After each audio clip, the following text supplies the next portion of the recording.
අපි ගිය සතියේ අන්තිමට කතා කරේ වැරදි නිවැරදි කිරීම කියන පාඩම. ඒකට අපි අන්තිමට ගානක් කතා කරා. ඒකට අදාළ මම නැවතත් අපි ඒක සාකච්ඡා කරමු. ඔයගොල්ලන්ට මතක නැහැ අපි මෙන්න මේ ගාන කතා කරා. ජයසුන්දර කියලා කියන්නේ තනි පුද්ගල ව්‍යාපාරයක්. ඔහුගේ ශේෂ පිරික්සුම් පුටා ගද්දී හර ශේෂයක් ආව කියලා ශේෂ පිරික්සුමේ වෙනසක් 60150ක එතන ගානේ දීලා තියෙ ටියුට් එකේ තියෙන 60190යි කියලා මම ඒක නිවැරදි කරගන්න ඕන කියලා 60150යි කියලා. ශේෂ පිරික්සුමේ හර පැත්තේ වෙනසක් ඇවිල්ලා තියෙන 60150ක. ඒකට හේතු පසුව හොයාගෙන තියෙනවා මෙන්න මේව හින්දා තමයි මේ වෙනසට හේතු කියලා. ඒ හේතු 6ක් දීලා තියෙනවා. right. අපි එකිනෙක බලමු කොහොමද අපි වැරද්ද නිවැරදි කරන්නේ කියලා අවිනිශ්චිත ගිණුම සම්බන්ධ කරගෙන පොදු ජර්නලය සම්බන්ධ කරගෙන කොහොමද ඒ වැරදි නිවැරදි කරන්නේ කියලා. මුලින්ම අපි රූල් කරගන්න ඕනේ පොදු ජර්නලය ඊළඟට අවිනිශ්චිත ගිණුමේ 60150ක හර ශේෂයක් තියෙනවා. ගානට අනුව 60150ක හර ශේෂයක් තියෙනවා.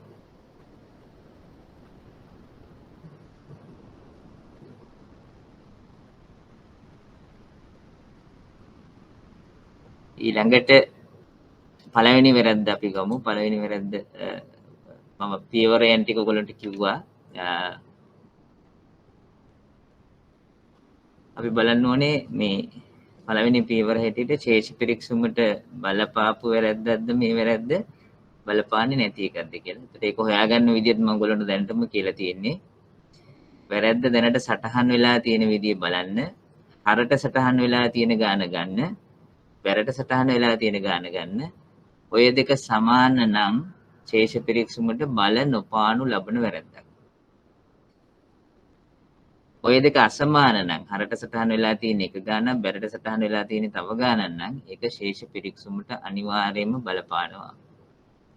ඒතර ශේෂ පිරික්සුම තුලණය වීම සඳහා බලපාන එකම කාරණේ වන්නේ හරි හෝ වැරදි ගිණුම් වලට හරට එක ගානකුයි ඒ ගානව බැරට සටහන් වී තිබීම පමණයි. right. එතකොට වැරද්ද ගන්නවා වැරද්දක් වෙලා තියෙනවද කියලා බලනවා. වැරද්දක් වෙලා නැතුව නිවැරදි කරන්න යන්න ඕනේ නැහැ. ඉතල වැරද්දක් වෙලා තියෙනවද කියලා බලනවා. වැරද්දක් වෙලා තියෙනවනම් නිවැරදි කරනකොට ඉස්සෙල්ලම බලනවා මේ වැරද්ද ශේෂ පිරික්සුමට බලපාන එකක්ද බලපාන්නේ නැති එකක්ද. බලපාන වැරද්දක්ද නැද්ද කියලා අපි හොයාගන්නේ හරට සටහන් වී ඇති ගණනයි බැරට සටහන් වී ඇති ගණනයි දෙක සංසන්දනය කරලා. ඒ අගයන් දෙක සමාන නම් ඔක පළවෙනි කැටගරි එකේ වැරද්දක් ශේෂ පිරික්සුමට බල නොපාන වැරද්දක්. ඒ අගයන් දෙක අසමාන නම් ඒක ශේෂ පිරික්සුමට බලපානු ලබන වැරද්දක්. right. එතකොට මෙහෙම අපි කඩාගන්නේ වැරද්ද ශේෂ පිරික්සුමට බල නොපාන වැරද්දක් එහෙම නැත්නම් බලපානු ලබන වැරද්දක් කියලා. නිවැරදි කිරීමේදී අපි ගන්න පියවර වෙනස් ඔය වැරදි දෙකට. ඒතර ශේෂ පිරික්සුමට බල නොපාන වැරද්දක් නම් නිවැරදි කිරීමේ සටහන් වල අවිනිශ්චිත ගිණුම කියලා ගිණුමක් සඳහන් වෙන්නේ නැහැ. right. ඒකට හේතුව ශේෂ පිරික්සුම බල නොපාන වැරද්දක් නම් ඒ වෙලාවට අපි නමේම තියෙනවා ශේෂ පිරික්සුමට බලපාන්නේ නැහැ කියලා. ඒත් ඒ වැරද්ද තිබීම නිසා ශේෂ පිරික්සුමේ තුලණයට බලපෑමක් වෙන්නේ නැහැ. ඒතර වැරද්ද තියෙනවා නමුත් ශේෂ පිරික්සුම බැලන්ස්. ඒතර වැරද්දක් තියෙනවා ශේෂ පිරික්සුමත් බැලන්ස් වෙනවා. ඒතර ශේෂ පිරික්සුම බැලන්ස් වෙනවා නම් අවිනිශ්චිත ගිණුමක අවශ්‍යතාවයක් ඉන්නේ නැහැ. ශේෂ පිරික්සුම බැලන්ස් වෙන්නේ නැත්නම් තමයි අපි අවිනිශ්චිත ගිණුමක් ඉන්ට්‍රොඩියුස් කරලා දෙන්නේ. එතකොට ශේෂ පිරික්සුම බැලන්ස් වෙනවා. ඒක නිසා අවිනිශ්චිත ගිණුමක් ඕනේ නැහැ. එතකොට ඒ වගේම නිවැරදි කරනකොටත් අවිනිශ්චිත ගිණුම ඕනේ නැහැ එවැනි වැරදි. එතකොට ශේෂ පිරික්සුම බල නොපාන වැරදි වලදී ශේෂ පිරික්සුම බැලන්ස්. ඒ නිසා අවිනිශ්චිත ගිණුමක අවශ්‍යතාවයක් නැහැ වැරදි හොයාගන්නකම්. මොකද ශේෂ පිරික්සුම බැලන්ස් නිසා. එතකොට වැරද්ද හොයාගත්තට පස්සේ නිවැරදි කරනකොටත් අවිනිශ්චිත ගිණුමේ අවශ්‍යතාවයක් නැහැ. හේතුව කලින් අපි අවිනිශ්චිත ගිණුමට ශේෂයක් ගියේ නැති හින්දා ශේෂ පිරික්සුම බැලන්ස් වෙච්ච හින්දා. ඒක හොඳට මතක තියාගන්න ශේෂ පිරික්සුමට බල නොපානු වැරදි නිවැරදි කිරීමේදී අවිනිශ්චිත ගිණුම සම්බන්ධ වෙන්නේ නැහැ. හරිම ලොජිකල් විදිහට මම ඔයගොල්ලන්ට පැහැදිලි කරා. ශේෂ පිරික්සුමට බල නොපාන වැරද්දකදී ශේෂ පිරික්සුම බැලන්ස්. ශේෂ පිරික්සුම බැලන්ස් වැරද්දක් තිබීදිත් ශේෂ පිරික්සුම බැලන්ස් ඒ නිසා අවිනිශ්චිත ගිණුමක අවශ්‍යතාවයක් වෙන්නේ නැහැ හේතුව ශේෂ පිරික්සුම බැලන්ස් නිසා. ශේෂ පිරික්සුම බැලන්ස් වුනේ නැත්නම් තමයි අපි අදාළ වෙනස తాවකාලිකව අවිනිශ්චිත ගිණුමට ගෙනියන්නේ.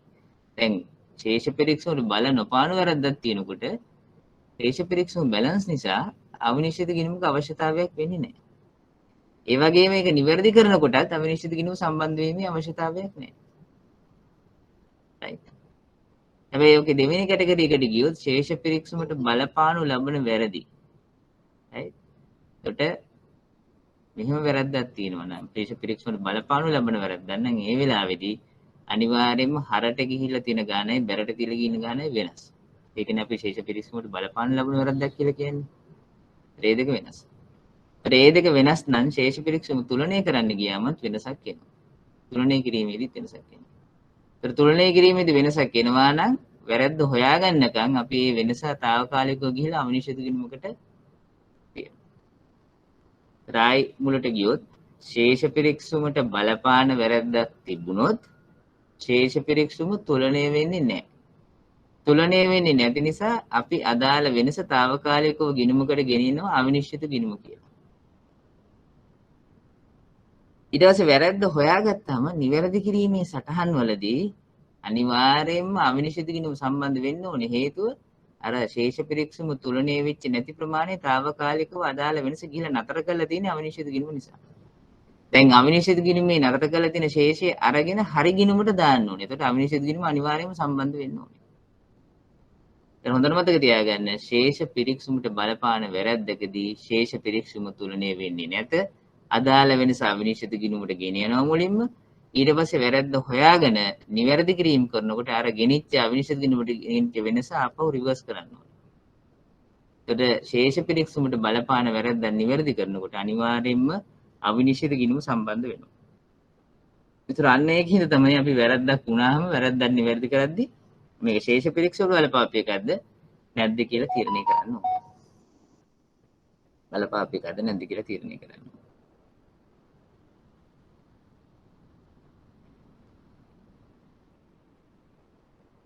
right.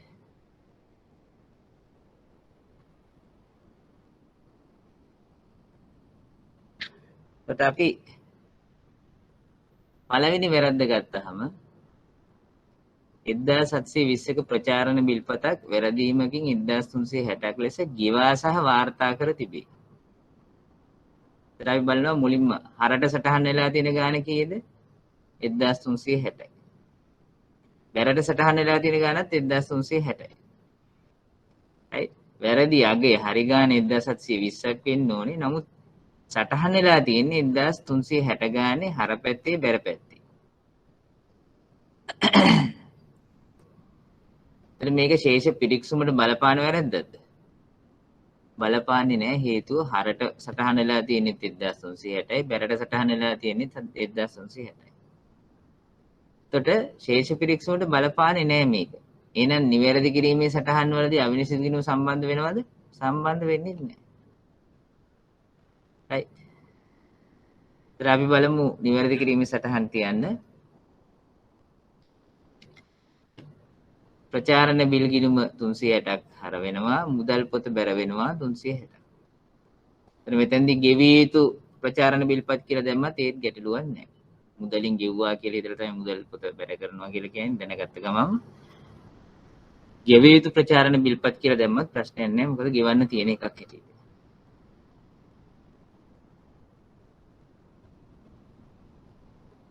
right.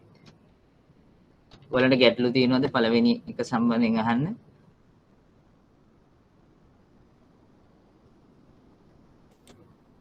හරි ගැටලු තියෙනවද?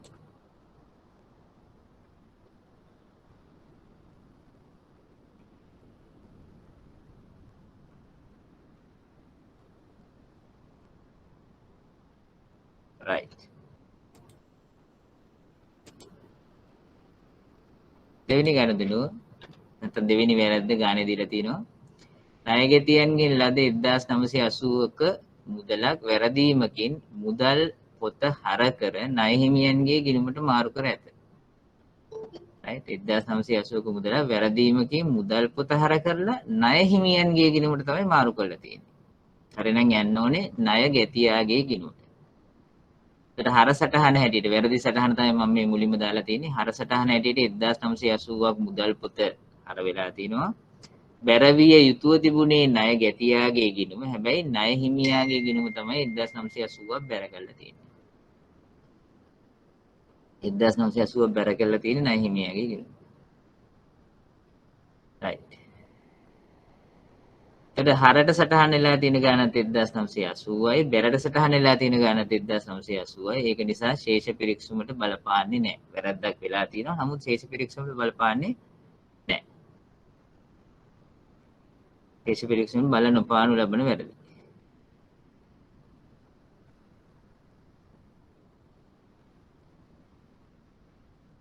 ඒ නිසා නිවැරදි කිරීමේ සටහන් වලදී අවිනිශ්චිත කිරීම සම්බන්ධ වෙන්නේ නැහැ. right. අපි බලමු උත්තරය. එතකොට ණය හිමි ගිණුම හර වෙනවා 1980ක්. ණය ගැති ගිණුම බැර වෙනවා 1980ක්. අපි ණය හිමි ගිණුම හර කරේ 1980ක් ඕන නැති බැර සටහනක් ඒකට ගියේ හින්දා. ඒක අපි නිවැරදි කරා. එතකොට හරි සටහන ණය ගැතියන්ගේ ගිණුමට යන්න ඕනේ 1980. ඒක අපි දැම්ම ඕනේ. මේ හැම එකක් මේ යටින් සංලක්ෂය ලියවෙන්න ඕනේ. ඊටාම කෙටියෙන්. ණය ගැතියන්ගේ ලද මුදලක් වැරදීමකින් ණය හිමියන්ගේ ගිණුමට බැරවීමෙන් සිදු වූ වරද නිවැරදි කරන්න.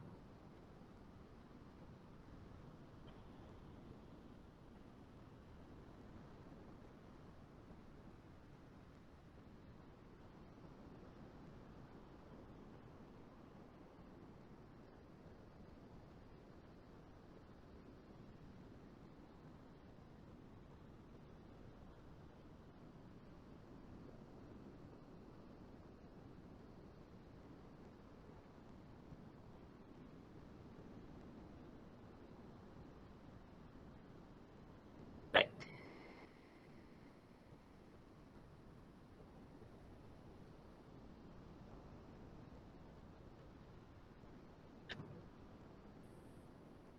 ඊළඟට අංක 3 තුන්වෙනි වැරද්ද.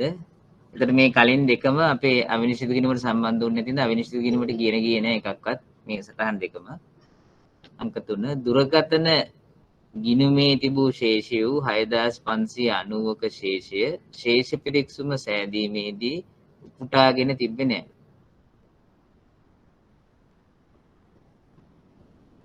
ශේෂ පිරික්සුම හදද්දී අරගෙන තිබෙන්නේ නැලු දුරකථන ගාස්තු ගිණීමේ ශේෂය. ඒත් අපි බැලුවොත් එහෙම එක ගිණුමක ශේෂය අරගෙන නැහැ. ඒත් දුරකථන ගාස්තු ගිණුම කියලා කියන්නේ වියදමක්. වියදමේ ශේෂය ගත්තනම් ශේෂ පිරික්සුමේ හර පැත්තට තමයි අරගන්න ඕනේ. ඒත් හර පැත්තට අරගෙන නැහැ බිඳුවයි. දැන් මෙහෙම දුරකථන ගාස්තු 6590ක හර ශේෂයක් එන්න බැර වෙලා ඇතිනේ මුදල් ගිණුම. ඒත් ඒ මුදල් ගිණුමේ බැරසටහන අරගෙන තියෙනවා අපි. ඒක මුදල් ගිණුමේ බැරසටහන අනිත් මුදල් ගිණුමට ආපු සටහනොත් එක්ක කලවම් වෙලා තමයි මුදල් ගිණුමේ ශේෂය අරගෙන තියෙන්නේ.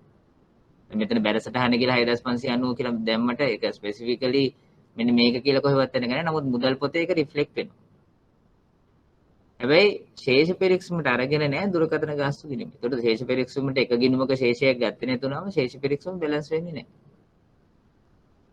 ඒතර ඔයගොල්ලන්ට මේක ආයි පැහැදිලි කරන්න දෙයක් නැහැ. එක ගිණුමක ශේෂය ශේෂ පරීක්ෂමට ගත්තේ නැතුනම ශේෂ පරීක්ෂමට බලපානවා. ශේෂ පරීක්ෂම තුලණය වෙන්නේ නැහැ. එතකොට ඔන්න කල්පනා කරලා බලන්න ඕනේ ශේෂ පරීක්ෂමට බලපානම නම් අනිවාර්යයෙන්ම අවිනිශ්චිත ගිණුමට මේක සම්බන්ධ වෙනවා. එතකොට ශේෂ පිරික්සුමට එක ගිණුමක ශේෂයක් ගත්තේ නැතුණාම ශේෂ පිරික්සුම තුලණය වෙන්නේ නැහැ. තුලණය වෙන්නේ නැතුණාම අදාළ වෙනස තමයි අපි අවිනිශ්චිත ගිණුමට ගෙනියන්නේ වෙන්නේ. අර අවිනිශ්චිත ගිණුමට ශේෂ ගෙනිච්ච කියලා තියෙන්නේ ඒකේ ඇතුලේ මේකක් තියෙනවා. ඒ අවිනිශ්චිත ගිණුමේ ශේෂය හැදලා තියෙන්නේ වැරදි ගොඩක එකතුවෙන්. ඒකේ එක බලපෑමක් කරලා තියෙනවා මේ දුරකථන ගාස්තු ගිණුම ගන්නේ නැති එක. ඒතර හොඳට මතක තියාගන්න මේක ශේෂ පිරික්සුමට බලපාන දෝෂයක්. ඒක නිසා අවිනිශ්චිත ගිණුමට අනිවාර්යයෙන්ම සම්බන්ධයක් තියෙනවා. අවිනිශ්චිත ගිණුමට ගෙනිලා තියෙන අර 60150 ඇතුලේ මේ ශේෂයක් තියෙනවා. ඒ 60150 හැදිලා තියෙන්නේ හර බැර වෙලා ගොඩාක් ඒවා එකතු. නමුත් කොහොම හරි මේ ශේෂයත් ඇතුළේ තමයි ඒක තියෙන්නේ. ඒතර මේක අනිවාර්යෙන් බලපානවා. අවිනිශ්චිත ගිණුමට ශේෂ පිරික්සුමට බලපානවා. ඒතර නිවැරදි කරනකොටත් මේ ශේෂ පිරික්සුමට බලපාන දෝෂයන් නිසා අවිනිශ්චිත ගිණුමේ සටහන් අනිවාර්යෙන්ම තියෙන්න ඕනෙමයි. right. අපි බලමු කොහොමද නිවැරදි කරන්න කියලා. දැන් මේකේ ගිණුමේ වැරද්දක් නැහැ. දුරකථන ගාස්තු කියන ගිණුමේ වැරද්දක් නැත. වැරද්ද තියෙන්නේ ශේෂ පිරික්සුමේ. ඒතර ශේෂ පිරික්සුමට එක ගිණුමක ශේෂයක් අරගෙන නැහැ. එහෙනම් ඒ ශේෂය ශේෂ පිරික්සුමට ගන්න තියෙන්නේ. ඒතර ඔරිජිනලි මේක ගත්තේ නැති නිසා ශේෂ පිරික්සුමේ ආපු වෙනස ගිහිලා නතර කරලා තියෙනවා අපේ අවිනිශ්චිත ගිණුමේ. එහෙනම් අවිනිශ්චිත ගිණුමෙන් ඒ වෙනස අරගෙන ශේෂ පිරික්සුමට දාන්න විතරයි තියෙන්නේ. අපි බලමු නිවැරදි සටහන තුන්වෙනි එක. ශේෂ පිරික්සුම දුරකථන කියලා වෙලා 6590 තියෙනවා. අවිනිශ්චිත ගිණුම බැර කරනවා 6590. ඒතර අපි හදන අවිනිශ්චිත ගිණුමෙන් අපි මේ ගාන ගන්නවා දැන්.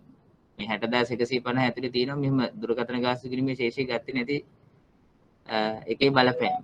එතනින් අරගෙන ඉවෙලා මේක අපි ශේෂ පිරික්සුමට දානවා. අවිනිශ්චිත ගිණුම බැර වෙනවා 6590ක්. අපේ පොදු ජනලි අපි ලියන්න ඕනේ දුරකථන ගාස්තු ගිණුම කියලා වරහන් ඇතුලේ දාලා ශේෂ පිරික්සුම කියලා ටිප් ටිකක් තමයි අපි තියන්නේ.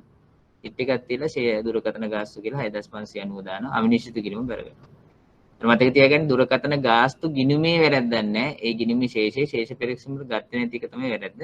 ඒ වැරද්ද තිබීම නිසා ශේෂ පිරික්සුමේ වෙනසක් ආවා. ඒ වෙනස අපි ගිහිල්ලා අවිනිශ්චිත ගිණුමෙන් අතර කරලා තිබ්බේ. දැන් අවිනිශ්චිත ගිණුමෙන් අයින් කරලා අපි හරි තැනට දානවා. හරි තැන තමයි ශේෂ පිරික්සුම.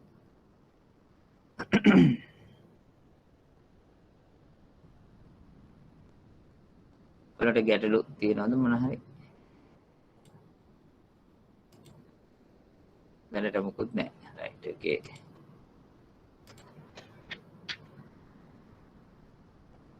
අපි යනවා ඊළඟ ගණදෙනුවට.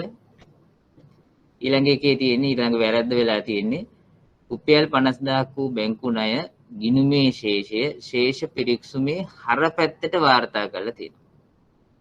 ශේෂ පිරික්සුමේ හර පැත්තට අරගෙන තියෙනවා. ඒතර මතක තියාගන්න බැංකු ණය කියලා කියන්නේ වගකීමක්. ඒතර බැර ශේෂයක් තියෙන්නේ. බැර ශේෂයක් තියෙන එකක් ගෙනල්ලා තමයි ශේෂ පිරික්සුමේ හරට දාලා තියෙන්නේ.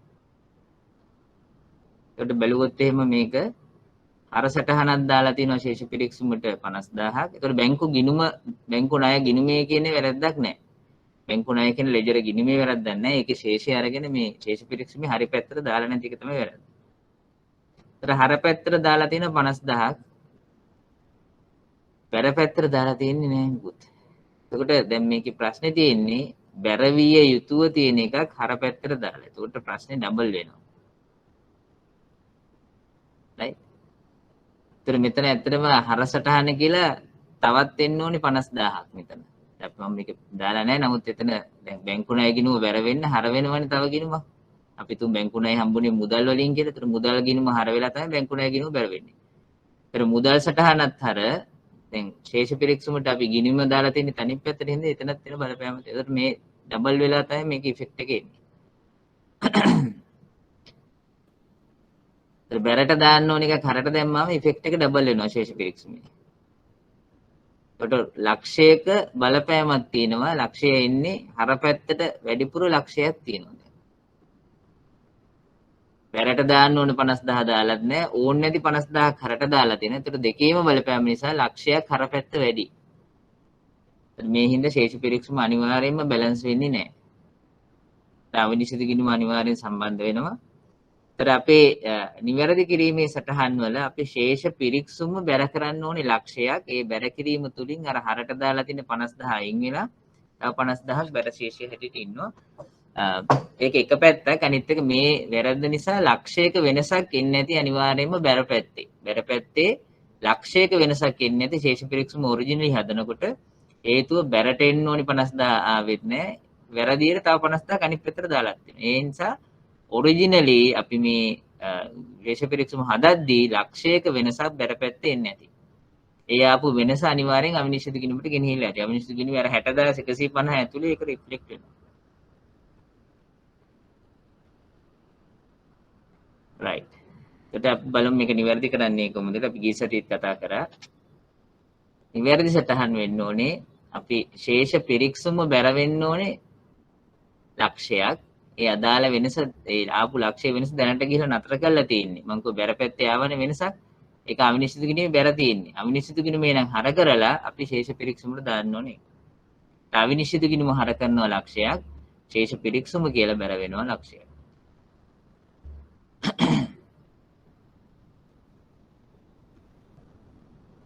අවිනිශ්චිත කිරීම හර කරන්න ලක්ෂයක්.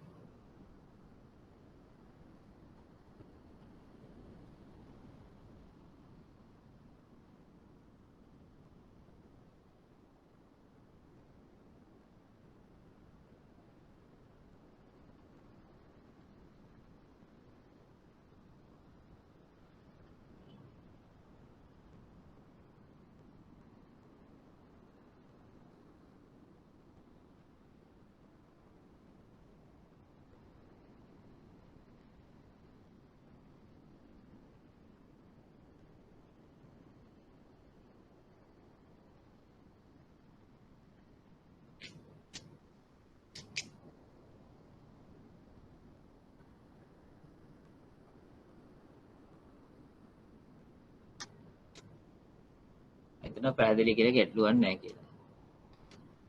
රයිට්. ඊළඟට පස්වෙනි එක අයිතිකරුගේ පෞද්ගලික ඇනලිස් කියන්නේ. ඒකේ මේ දැන් අර බැංකු ණය කියන එක අපි ඒ ගිණුමත් හර කරලා නම් ඒක කියන්නේ මේ ශේෂ පිරික්සුමට බල නොපාන වැරද්දක් වෙනවද? ඒ කියන්නේ ශේෂ පිරික්සුමෙත් හර කරලා බැංකු ණය කියන ගිණුමත් හර කරලා මුදල් පොත බැර කරලා. ඒ පොත ඒක ඉස්සෙල්ලා මෙන්න මෙහෙම ගන්නකො. දැන් ඔයා කියන එකේ තේරුම එන්ට්‍රිය සටහන් වෙද්දි ලෙජර් ගිණුම් වල ශේෂ පිරික්සුමට එන කාරණේ පැත්තකින් තියන්නකො පොඩ්ඩක්. එතකොට පළවෙනි එක ඔයා කියන්නේ බැංකු ණය හම් වෙනකොට බැංකු ණය ගිණුම හර කරලා මුදල් පොත හර කරනවා කියන එක. හරිද? එතකොට එතනදී වැරද්ද දැන් එතකොට එහෙම දැන් එතන වැරදි දැන් ඔයා කියන විදිහට එහෙම අර ඉතර කම්ප්ලෙක්ස් වෙන්නේ නැහැ. දැන් ගානක් දෙනකොට ඉතර කම්ප්ලෙක්ස් වෙන්නේ ඔයගොල්ලන්ගේ ලෙවල් එකේදී. එතකොට පළවෙනිදීම අපි ශේෂ කරනකොට බැංකු ණය කියලා අපි දාන්නේ හර ශේෂයක් දාන්න ඕනේ ඒ වෙලාවට. මොකද බැංකු ණය ගිණුම හරනේ තියෙන්නේ. වැරද්දකින් හරි බැංකු ණය හර වෙලා තියෙන්නේ. එතකොට බැංකු ණය ගිණුමේ අපි පෙන්වන්නේ හර ශේෂයක් කොහොමද? right? එතනදී හැබැයි අපි වැරද්ද නිවැරදි කරනකොට අනිවාර්යයෙන්ම වැරද්ද තියෙන්නේ ලෙජර් ගිණුමේ. ඒ වැරද්ද තමයි නිවැරදි කරන්න ඕනේ ඉස්සෙල්ලා. ඒතර අපේ නිවැරදි කිරීමේ සටහන් වලදී පළවෙනියෙන් යන්න ඕනේ ශේෂ පිරික්සුම පැත්තකට තියලා බැංකු ණය ගිණුමත් හර වෙලා මුදල් පොතත් හර වෙලා තියෙනවා නම් ඉස්සෙල්ලාම කරන්න ඕනේ බැංකු ණය ගිණුම බැර කරන්න ඕනේ ලක්ෂයක්. ඒකට ඒ අදාළ වෙනස අනිවාර්යයෙන්ම අවිනිශ්චිත ගිණුමේ එනවා. දැන් ශේෂ පිරික්සුමේ පැත්තේ දැන් බැංකු ණය ගිණුම හර කරලා තියෙනවා නම් ශේෂ පිරික්සුමෙත් ඒක ඇවිල්ලා තියෙන දැන් හරනේ දෙක එකට ඇලි වෙනවා. මෙහෙම වෙන්නේ බැංකු ණය ගිණුම ලෙජර් ගිණුමේ හර වෙලා ශේෂ පිරික්සුමට ගන්නකොට ඒක බැර දානවා. එහෙම ඉච්චර කම්ප්ලෙක්ස් දේවල් ඔයගොල්ලෝගේ මට්ටමේ දෙන එකක් නැති වෙයි. අපි හිතුවොත් ඇත්තටම වෙලා තියෙන්නේ ලෙජර් ගිණුමෙත් වෙලා තියෙන ශේෂ පිරික්සුම විතරක් නෙවෙයි ලෙජර් ගිණුමෙත් වෙලා තියෙන බැංකු ණය හර වෙලා නම් අපේ නිවැරදි කිරීමේ සටහන් වල අපි කරන්න ඕනේ බැංකු ණය ගිණුම බැර කරන්න ඕනේ ලක්ෂයක් ශේෂ පිරික්සුම නෙමේ අවිනිශ්චිත ගිණුම හර කරන්න ඕනේ ලක්ෂයක්. ඒ වගේ ඒවා අපිට සාමාන්‍යයෙන් එන්නේ නැහැ නේද? එක්සෑම් එකට ඕනට වඩා ඒ කියන්නේ මෙහෙම එතන කාරණා දෙකන්නේ වැරදි කිහිපයක් පටලවන්න බෑ. ඒ කියන්නේ දැන් ඔයා කියන විදිහට එහෙමනම් එන ඇකවුන්ටන්ට් ටිකක් ඒ කියන්නේ ඇකවුන්ටින් දැනුම මෙලොවම දෙයක් නැති කෙනෙක් වෙන්න ඕනේ. එහෙමනම් එහෙම බැලුවොත් දරුවෝ අපිට ඔයගේ ඒවා අමුතු විදිහට හිතන්න පුළුවන් ඕන විදිහට. එච්චර දුරට හිතන්න අවශ්‍යතාවයක් නැහැ. එක්කෝ වැරද්ද තියෙන ශේෂ පිරික්සීමේ එක්කෝ ලෙජර් ගිණුම් වල සටහන් කරද්දී වැරද්දක් වෙලා තියෙන. මේ දෙකෙන් එකයි තමයි දෙන්න පුළුවන්. ඒ දෙකම කම්බයින් කරලා එක සැරේ දෙන්න බෑ. දැන් ඔයා කියන විදිහට අපිට කියන්න පුළුවන් මෙහෙම. බැංකු ණය ගිණුම හර වෙලා මුදල් පොතත් හර වෙලා සටහන් කරද්දී. ඊළඟට බැංකු ණය ගිණුමේ තියෙන හර ශේෂය ශේෂ පිරික්සුමට ගන්නකොට බැරට දාලා තිනවා. බැරට දාලා තියෙන්නේ 50000 නෙමෙයි 5000. ඒකට ඒක ඕකේ එන්ඩ්ලස් වගේ ඒවා කියන්න පුළුවන් ඕන තරම්. තේරෙනවද මම කියන එක? ඒත් ලොකු කම්ප්ලෙක්සිටි එකක් එන්නේ නැහැ. ඔයගොල්ලෝගේ මට්ටමේදී එහෙම වෙන්නත් බෑ. මේ වැරද්දක් තියෙනවනේ එක જાතිය වැරද්දක් තමයි තියෙන්න පුළුවන්. ඔයාගේ ඔය අහපු ප්‍රශ්නෙට මෙන්න මෙහෙම තමයි ප්‍රශ්නේ දෙනවා නම් දෙන්න ඕනේ ශේෂ පිරික්සුම සම්බන්ධ වෙන්නේ නැතුව ඒගොල්ලෝ කියන්න ඕනේ බැංකු ණයක් අපි ගන්නකොට මුදල් පොතත් හර කරලා බැංකු ණය ගිණුමත් හර කරලා තියෙනවා. ඒතකොට ඒකෙදි නිවැරදි කිරීමේ සටහන් වලදී අපි අනිවාර්යයෙන්ම බැංකු ණය ගිණුම වැර කරන්න ඕනේ ලක්ෂයක් අවිනිශ්චිත ගිණුම හර කරන්න ඕනේ ලක්ෂයක්. එච්චරයි. ඒතර ඒ වැරදි හරි දෙජර ගිණුමෙත් වැරද්ද වෙලා ඒක ශේෂ පිරික්සුමට ගිනකොට අනිත් පැත්තට දාලා එහෙම අපිට ඇසියුම් කරන්න එපා. එහෙම එච්චර මේ පටලැවිලි සහගත දේවල් එන්නේ නැහැ. හරි සර් thank you. හරි. අපි යමු ඊළඟ එකට. පස්වෙනි එකේ කියන්නේ අයිතිකරුගේ පෞද්ගලික ගැළණි ශේෂය වූ 23960ක ශේෂයේ ශේෂ පිරික්සුමේ බැර පැත්තට ගෙන ගොස් තිබුණි. ඒතර මේක අපි ගිය සතියේ සාකච්ඡා කරා. ගැණිලි කියලා කියන්නේ හිමිකම් අඩුවීමක්. ඒතර ගැණිලි ශේෂයේ තියෙන්න ඕනේ හර ශේෂයක් ඇටියට. හරට තියෙන්න ඕන එකක් බැරට ගිහිල්ලා දාලා තියෙනවා. ඒතර හර විදිහට ගත්තාම මේකේ හර ශේෂයක් ඇටියට එන්න ඕනේ. හර ශේෂය බැරට දාලා තියෙනවා. එතකොට මේකේ ඉෆෙක්ට් එකත් අර කලින් බැංකු ණයක වගේ ඩබල් වෙනවා. ඒක නිසා 23960 වගේ ඩබල් වෙනසක් අපිට හර පැත්තේ එනවා. ඕන නැති ගාණක් බැර පැත්තට දාලා තියෙන නිසා. හරට දාන්න ඕන එක බැරට දාලා තිබ්බම හරට දාලා තියෙන ගාණක් නැහැ. ඕන නැති ගාණක් බැරට දාලා ඒක ඉෆෙක්ට් එක ඩබල් වෙනවා. ඒතර ඒ අදාළ වෙනස අනිවාර්යයෙන්ම ගිහිලා දැන් අතර කරලා තියෙන්නේ අවිනිශ්චිත ගිණුමේ. එතකොට මේක නිසා හර ශේෂය අර පැත්තේ ශේෂ පිරික්සුමේ 23960 වගේ දෙගුණයක් වෙනසක් එන්නේ නැති ඔරිජිනලි ශේෂ පිරික්සුම හදන්නේ. ඒතර ඒක ගිහිලා දැන් අතර කරලා තියෙන්නේ අවිනිශ්චිත ගිණුමේ. අපි අවිනිශ්චිත ගිණුමෙන් අයින් කරලා හරි තැනට දාන්න ඕනේ ශේෂ පිරික්සුමේ. ගිණුමේ වැරද්දක් නැහැ මේ ගණදුනුවේ. ඒතර ශේෂ පිරික්සුමේ බලපාන වැරද්දක් අවිනිශ්චිත ගිණුම සම්බන්ධ වෙනවා. බලමු අපි උත්තරේ. අංක 5. එතකොට ශේෂ පිරික්සුම හර වෙනවා අර 23.960 වගේ දෙගුණයක් 47.920ක්. අවිනිශ්චිත ගිණුම බැර වෙනවා 47.920ක්. එතකොට අවිනිශ්චිත ගිණුම බැර කරන්න 47.920ක්.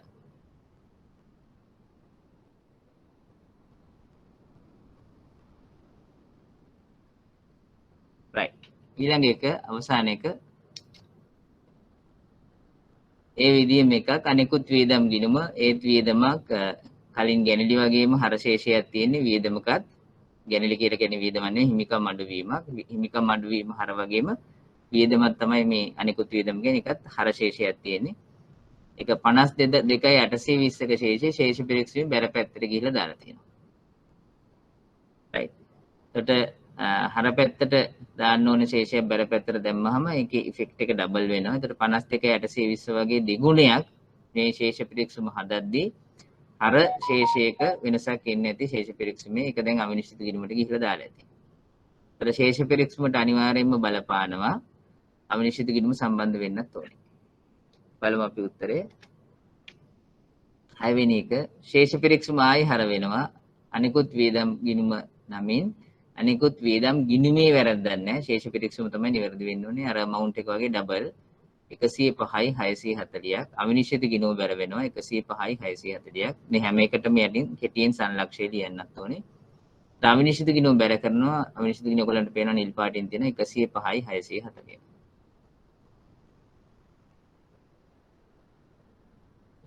right. ඒතර ගානක් හැදුවාට පස්සේ වැරදි ටික ඔක්කොම ඉවර නම් ඒ අවිනිශ්චිත ගිණුම තුලණය වෙන්න ඕනේ. එතෙන්දී ඇත්තටම අවිනිශ්චිත ගිණුම තුලණය වෙන්නේ ශේෂ පිරික්සුමට බලපාන වැරදි තිබ්බොත් විතරයි. ශේෂ පිරික්සුමට බලපාන වැරදි නිවැරදි කරොත් විතරයි. අපි දන්නේ ශේෂ පිරික්සුමට බලපාන නැති වැරදි තව තියෙනවා කියලා. ඒතර ශේෂ පිරික්සුමට බලපාන නැති වැරදි තව තියෙනවා නම් අවිනිශ්චිත ගිණුම සම්බන්ධයක් වෙන්නේ නැහැ. අනිත් එක මේ අවිනිශ්චිත ගිණුමක් දීලා ඒක තුලණය වුණේ නැහැ කියලා වොරි වෙන්න එපා. ඔයගොල්ලෝ හරියට සටහන් තියලා තියෙනවා. සමහරවිට එක්සැමිනේට වැරද්දක් වෙන්නත් පුළුවන්. ඒත් ඔයගොල්ලෝ හිතනවා නම් හරියට ලොජික් එකේ මම මේක හරියට සටහන් කරා කියලා අවිනිශ්චිත ගිණුමේ මේක බැලන්ස් වෙනවද මේ තුලණය වෙනවද නැද්ද කියන එක ගැන වොරි වෙන්න අවශ්‍යතාවයක් නැහැ. right. ඒත් දැනට මේ දීලා තියෙන ගානට අනුව අවිනිශ්චිත ගිණුම තුලණය වෙනවා. ඒ වැරදි ටික නිවැරදි කරලා. අවිනිශ්චිත ගිණුම තුලණය වෙනවා කියන එකෙන් ගැරන්ටි එකක් දෙන්නේ නැහැ. තව වැරදි නැහැ කියලා. අපිට ගැරන්ටි එකක් දෙනවා ශේෂ පිරික්සුමට බලපාන ලැබුණු වැරදි තව නැහැ කියලා. right. බලපාන්නේ නැතිව තියෙන්න පුළුවන්. right.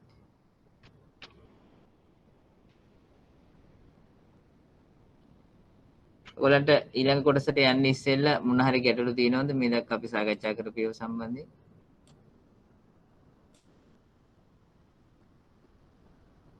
සංලක්ෂය ලියන ආකාරය කියලා දෙනවාද? ඉතින් මම කියන්නම් ඕනනම් මේ එකක් අරගෙන දැන් මේ අන්තිම එක ගන්නකො 6 වෙනි එකට අපි සංලක්ෂය ලියන්නේ අනිකුත් වියදම් ගිණුමේ ශේෂය ශේෂ පිරික්සුම සෑදීමේදී උපුටා නොගැනීමෙන් ඌ වරද නිවැරදි කරයි. ඒක තමයි සංලක්ෂය. ඒක එක එක්කිනාට කැමති විදිහට අදහස එන පරිදි ලියන්න පුළුවන්. ඒතර සංලක්ෂය කියලා කියන්නේ රචනාවක් නෙමෙයි, ඊටාම කෙටියෙන් වෙච්ච වැරද්ද පස්සේ දවසකදී අපිට හඳුනා ගන්න පුළුවන් විදිහට ලියන එක තමයි සංලක්ෂය කියන්නේ. දැන් පළවෙනි එක ගත්තොත් ඒකේ සංලක්ෂය වෙන්නේ ප්‍රචාරණ බිල්පත් රුපියල් 360ක් අඩුවෙන් ගෙවා සහ සටහන් කිරීමෙන් ඌ වරද නිවැරදි කරයි. දෙවෙනි එකට ණය ගැතියෙකුගෙන් ලැබූ රුපියල් 1980ක් වැරදීමකින් ණය හිමියන්ට බැරවීමෙන් ඌ වරද නිවැරදි කරයි. ඊළඟ අංක 3 දුරකථන ගාස්තු ගිණුමේ ශේෂය ශේෂ පිරික්සුම සෑදීමේදී උපුටා නොගැනීමෙන් ඌ වැරද නිවැරදි කරයි. අංක 4 බැංකු ණය ගිණුමේ ශේෂය ශේෂ පිරික්සුම සෑදීමේදී හරපැත්තට ගෙනීමෙන් සිදු වූ වැරද නිවැරදි කරයි. ඔය විදිහට ලියන්න පුළුවන්.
right.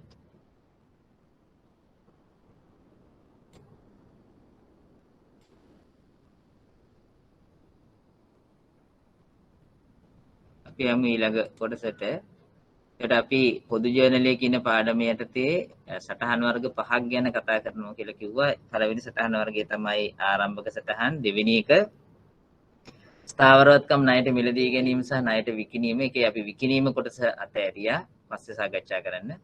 තුන්වෙනි සටහන් වර්ගය තමයි වැරදි නිවැරදි කිරීමේ සටහන්. දැන් ඒක අපි ඉවර කරලා කතා කරලා. ඔයාලට මොන හරි ගැටලු තියෙනවා නම් A level ටියුට්ස් තියෙනවා නම් A level ගණන් තියෙනවා හදන්න ඒව අරගෙන අපිට ලොකු වෙලාවක් නැහැ මේක සාකච්ඡා කරන්න වෙන වෙනම. right.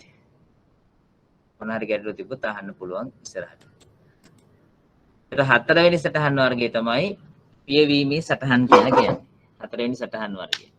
තමයි පියවීමේ සටහන් කියලා කියන්නේ.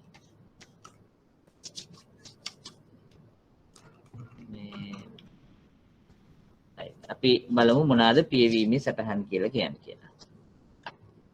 right. ඔයගොල්ලෝ දන්නවා අපේ ගිණුම් වර්ග ಜಾති 5ක් තියෙනවා. ගිණුම් වර්ග ಜಾති පහක් තියෙනවා. ඒ ගිණුම් වර්ග ಜಾති පහෙන් වත්කම් ගිණුම්, වගකීම් ගිණුම්, හිමිකම් ගිණුම්, ඊළඟට ආදායම් සහ වියදම් ගිණුම් කියලා තමයි ගිණුම් වර්ග පහ තියෙන්නේ.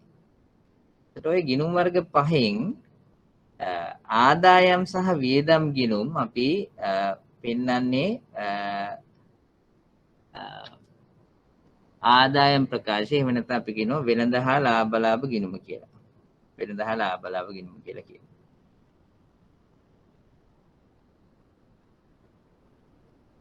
හැබැයි ඉතුරු ගිණුම් වර්ග තුන, ඒ කියන්නේ වත්කම් ගිණුම්, වගකීම් ගිණුම්, හිමිකම් ගිණුම්, ඒ වගේ ඒවා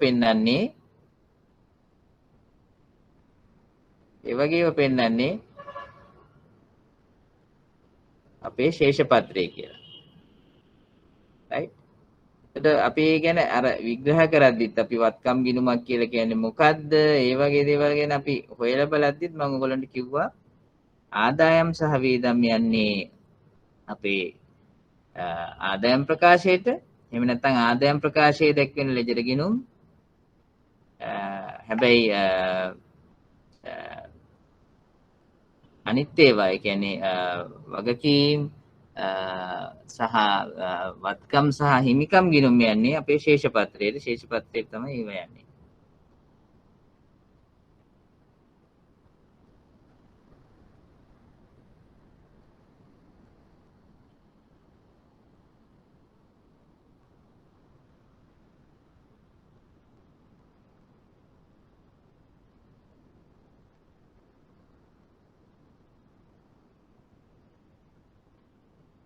එතකොට මේ ඔය මේවත් එක්ක තමයි මේ පියවීමේ සටහන් කියන එක අපිට කතා කරන්න වෙන්නේ. පියවීමේ සටහන් අපි ගන්නකොට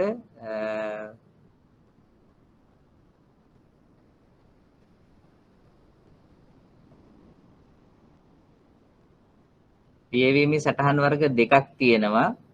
ප්‍රධාන වශයෙන්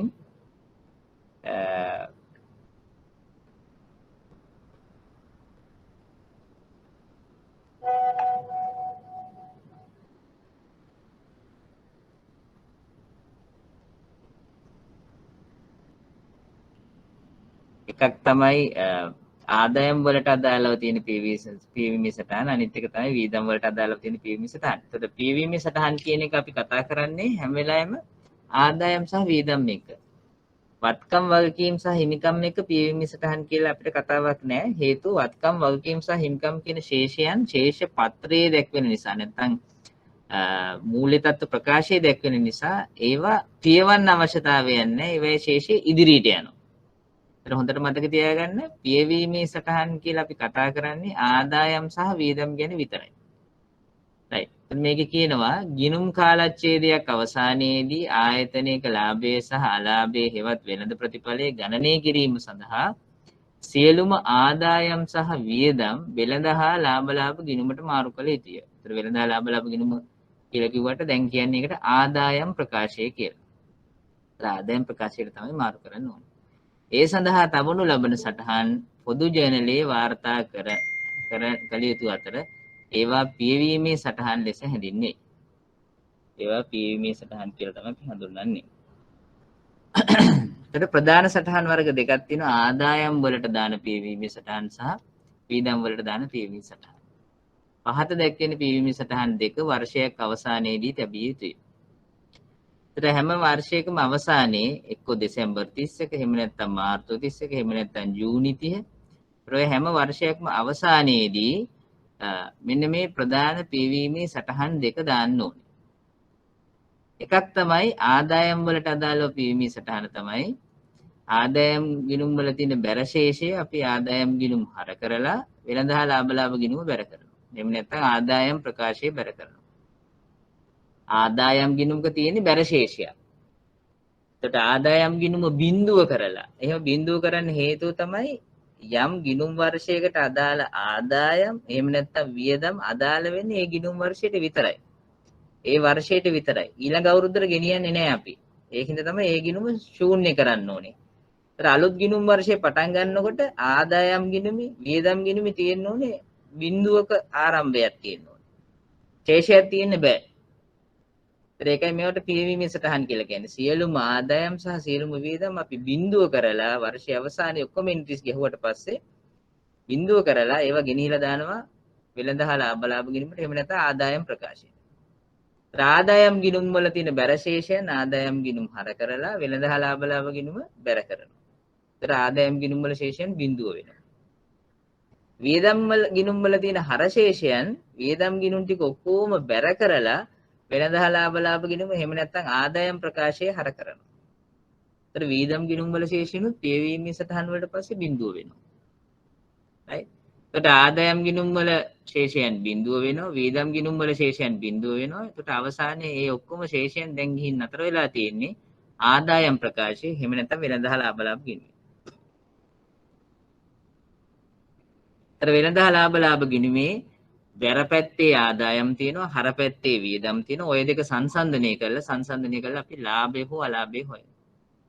ඒක තමයි අපි ගිණුම් හදනවා කියලා වර්ෂය අවසානයේ කරන්නේ. ගිණුම් හදනවා කියලා අපි වර්ෂය අවසානයේ කරන්නේ ඒක තමයි. right.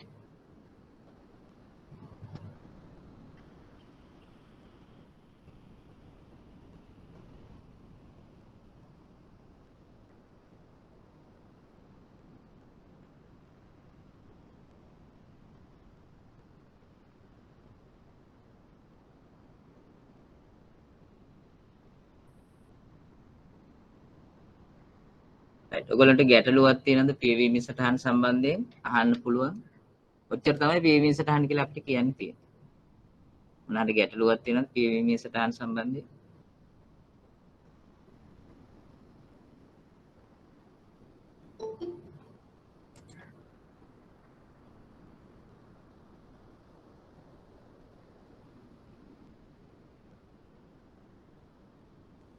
right.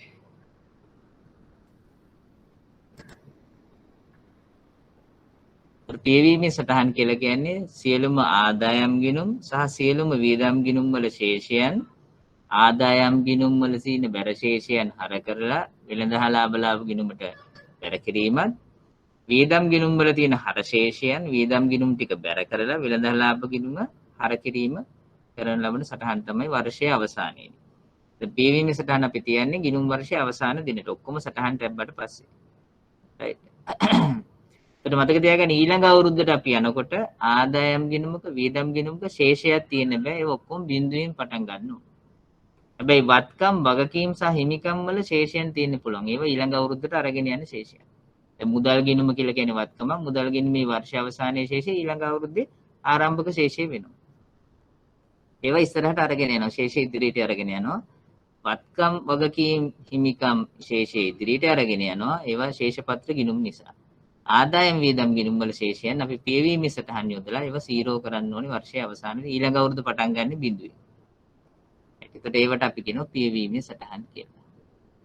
right. අපි යමු ඊළඟ කොටසට. දැන් අපි ಜಾති 4ක් ඉගෙන ගත්තා. පොදු ජර්නල් එක සටහන් වන ආරම්භක සටහන්, ස්ථාවර වත්කම්, ණයට මිලදී ගැනීම සහ ණයට විකිණීම, ඊළඟට වැරදි නිවැරදි කිරීමේ සටහන්. දැන් ටිකකට ඉස්සෙල්ලා අපි ඉගෙන ගත්තා පියවීමේ සටහන්. පියවීමේ සටහන් අපි පොදු ජර්නල් එකේ ලියලා තමයි ලෙජරේට පිටපත් කරන්නේ. right.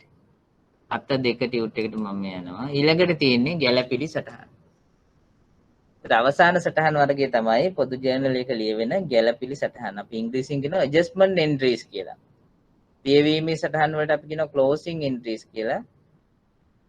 ගැළපිලි සටහන් වලට අපි කියනවා adjustment entries කියලා.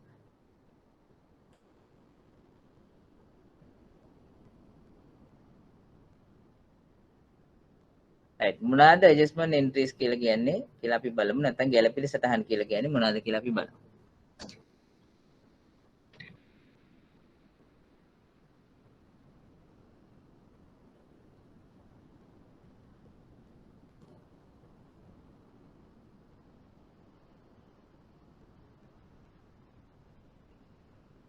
right. මේකේ තියෙන දේ අපි ඉස්සෙල්ලා කියවලා බලමු. ව්‍යාපාරයක ගනුදෙනු හා සිද්ධීන් ගිණුම්ගත කරන විට ගිණුම් කාලච්ඡේදය තුල සත්‍ය වශයෙන්ම ඇතිවෙන ගනුදෙනු පමණක් ඒ ආකාරයෙන්ම සටහන් කරනවා මිස එකී ගණදෙනු එම ගිණුම් වර්ෂයට එහෙම නැත්නම් කාලච්ඡේදයට අයත්ද නැද්ද යන්න හෝ ගිණුම් කාලච්ඡේදයට අයත් සියලුම ගණදෙනු නියමිත ප්‍රමාණ වලින් සටහන් කරනවාද නැද්ද යන්න හෝ සලකා බලන්නේ නැත. දැන් අපිට උදාහරණයක් හැටියට අපි ගාව කඩකාමරයක් තියෙන ව්‍යාපාරේ. ව්‍යාපාරයේ ගිණුම් වර්ෂය ඉවර වෙන්නේ ජනවාරි 1 වෙනිදාන් පටන් අරන් දෙසැම්බර් 31. හිතන්නකො 2020 අවුරුද්ද කියලා. ඒතර 2020 ජනවාරි 1 වෙනිදා ඉඳලා 2020 දෙසැම්බර් 31 තමයි අපේ ගිණුම් වර්ෂය. ඒතර ව්‍යාපාරයට කඩකාමරයක් තියෙනවා. එතකොට මේ ව්‍යාපාරයේ තියෙන කඩකාමරය අපි කුලියට දීලා තියෙනවා. ඒතර කුලියට දෙනකොට අපි සාමාන්‍යයෙන් අවුරුද්දක කුලිය එක සැරේ ගන්න පුළුවන්. අපේ ගිණුම් වර්ෂයේ 12/31කින් අවසන් වෙනවා. මේ කඩකාමරයේ කුලියට දෙන්නේ අපි 2020 7 වෙනි මාසේ 1 වෙනිදා ඉඳලා. ඒතර 7 වෙනි මාසේ 1 වෙනිදා අපේ ගිණුම් වර්ෂය හරීම මැද්ද. ඒතර මාසෙකට හිතන්නකො රුපියල් 10000ක් කුලිය අපිට හම්බ වෙනවා. ඒතර මාස 12ට 1,20,000ක් හම්බ වෙනවා. ඒතර 7යි එක අපේ මේ කඩකාමරයේ කුලියට ගන්න කෙනා කෙලින්ම ගෙනල්ලා අපිට 1,20,000ක් දෙනවා. ඒතර ඔය 1,20,000 අපිට හම්බ වුණාම අපි අපේ මුදල් පොත හර කරලා කඩකාමර කුලී ආදායම් කියලා ගිණුමට බැර කරගන්නවා 1,20,000.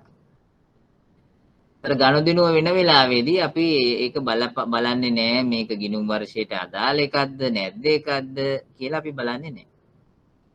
හැබැයි අපි ඕක සලකා බැලුවොත් එහෙම ගිණුම් වර්ෂය ඉවර වෙනවා 12/31 මේ සල්ලි අපිට හම්බෙන්නේ 7/1 අවුරුද්දකට. ඒ කියන්නේ ඊළඟ අවුරුද්දේ 6/30 දක්වා. ඒ කියන්නේ 2020 7/1 ඉඳලා 2021 6/30 දක්වා තමයි මේ අපිට සල්ලි හම්බෙන්නේ. ඒත් අපේ ගිණුම් වර්ෂය ඉවර වෙන්නේ 12/31. එතකොට අපේ මේ සලකා බලන ගිණුම් වර්ෂයේ අපි 1,20,000ම හඳුනාගෙන තියෙනවා. මොකද මුදල් හම් වෙනකොට මුදල් ගිණුම හර කරලා කඩකාමර කුලී ආදායම් කියලා ගිණුම බැර කරනවා.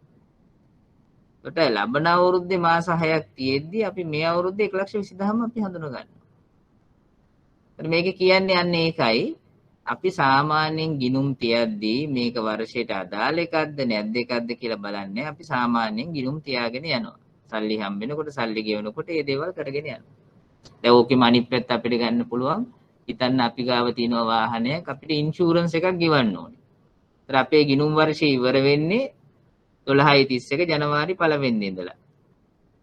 ඒතර 2020 ජනවාරි 1 වෙනිදා 2020 දෙසැම්බර් 31. ඒතර 20 ඔක්තෝබර් 1 වෙනිදා අපි ගන්නවා වාහනය. මේ වාහනේට ඉන්ෂුරන්ස් එක ගෙවන්න ඕනේ. ඒතර ඔයගොල්ලෝ දන්නා ඉන්ෂුරන්ස් එක ගෙවද්දී අවුරුද්දම ඉන්ෂුරන්ස් එක ගෙවන්න ඕනේ. ඒතර හිතන්නකෝ ඒකටත් මම පහසු වෙන්නේ 1,20,000ක් ගෙවන්න ඕනේ වාහනේට ඉන්ෂුරන්ස් එක. ඔක්තෝබර් 1 වෙනිදා ඔයගොල්ලෝ දන්නවා ඉන්ෂුරන්ස් එක ගෙවන්නේ අවුරුද්දකට 2020 ඔක්තෝබර් 1 වෙනිදා සිට 21 සැප්තැම්බර් 30 වෙනකන් තමයි මේ ඉන්ෂුරන්ස් එකේ වැලිඩිටි පීරියඩ් එක. ඒතර ඔය මාස 12ට තමයි ඉන්ෂුරන්ස් එක ගෙවන්නේ. රයිට්. ඒතර ඔය මාස 12ට ඉන්ෂුරන්ස් එක ගෙවනකොට ඔයගොල්ලන්ට ප්‍රශ්නයක් එන්න ඕනේ මේ අපි සලකා බලන ගිණුම් වර්ෂයේදී මාස 3යි ලබන අවුරුද්දට මාස 9ක් තියෙනවා මේ 1,20,000 වියදම. වියදම ගෙවන වෙලාවට අපි රක්ෂණ ගාස්තු කියලා 1,20,000 කර කළා මුදල් ගිණුම බැර කරන 1,20,000. හැබැයි මේ වියදමේ හරි සබ්ස්ටන්ස් එක ගත්තොත් හරීම යථාර්ථයට ගිහිලා බැලුවොත් වියදම මාස 12කට අදාළයි. ඒ මාස 12න් 3කට අදාළයි මේ අවුරුද්ද. ඉතුරු මාස වියදමේ මාස 9ක්ම රිෆ්ලෙක්ට් වෙන්නේ ඊළඟ අවුරුද්දට. හැබැයි අපි දැනට රක්ෂණ ගාස්තු කියලා වියදම් ගිණුම හර කරලා තියෙන 1,20,000 මුදල් කියලා බැර කරලා තියෙන 1,20,000. අපි මේකට මුකුත් කරේ නැත්නම් මේ 2020 අවුරුද්දේ වියදමක් හැටියට මේ 1,20,000ම යනවා. right? හැබැයි අපි බැලුවොත් මේ 1,20,000න් මාස 3යි අපේ සලකා බලන අවුරුද්දට අයිති. ඉතිරි මාස 9ම අයිති ඊළඟ අවුරුද්දට. ඒකට අපි මේකට මුකුත් කරේ නැත්නම් මේ තියෙන විදිහටම තිබ්බොත් එහෙම මිනිස්සුන්ට වැරදි පික්චර් එකක් යනවා. right? හැබැයි අපි මේ ගනුදෙනුව කරන වෙලාවේදී අපි මේ ඇඩ්ජස්ට්මන්ට්ස් කරන්න යන්නේ නැහැ. ඒ වෙලාවෙදිම මේක සටහන් කරලා තියා ගන්නවා. හරි?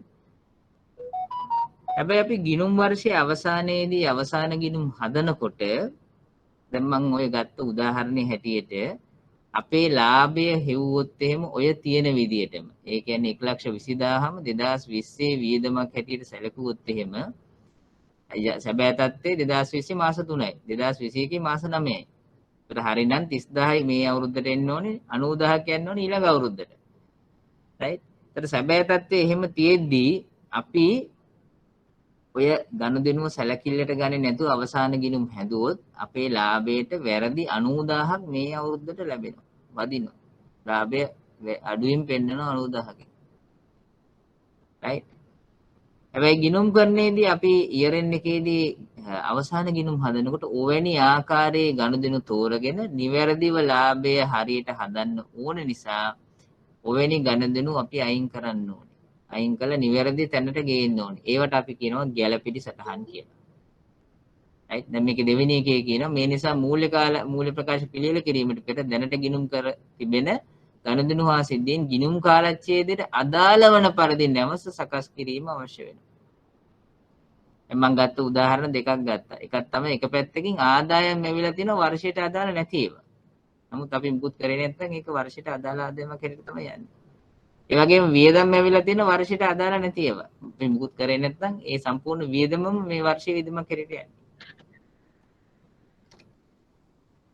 මේන් අදහස් කරන්නේ ගිණුම් කාලච්ඡේදයට අයත් යම් ගනුදෙනුවක් හෝ සිද්ධියක් දැනට වාර්තා වී නැත්නම් එය නිසියාකාරව වාර්තා කිරීමත් ගිණුම් කාලච්ඡේදයට අයත් නොවන යම් ගනුදෙනුවක් හෝ සිද්ධියක් දැනට වාර්තා කර ඇතනම් එය ඉවත් කිරීමත් කළ යුතු බවයි. right? ඒ සඳහා දාන එන්ට්‍රීස් වලට අපි කියනවා ගැළපෙළි සටහන් කියලා. ඒතර ගැළපෙළි සටහන් වල ෆන්ඩමෙන්ටල් එක නැත්තම් පදනම වෙන්නේ වර්ෂයට අදාළ ආදායම් වියදම් පමණක් හඳුනා ගැනීම. ඒකෙන් ගම්ම්‍ය වෙනවා වර්ෂයට අදාළ නොවන ආදායම් වියදම් තියෙනවා නම් ඒවා අපි ඉවත් කරන්න ඕනේ. ඒවෙන් තමයි මේ ගැළපෙළි සටහන් කරන්නේ.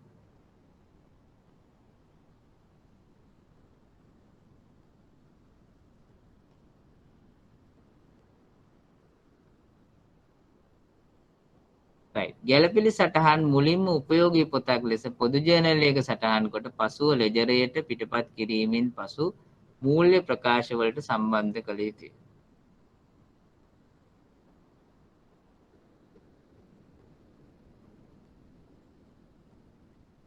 right.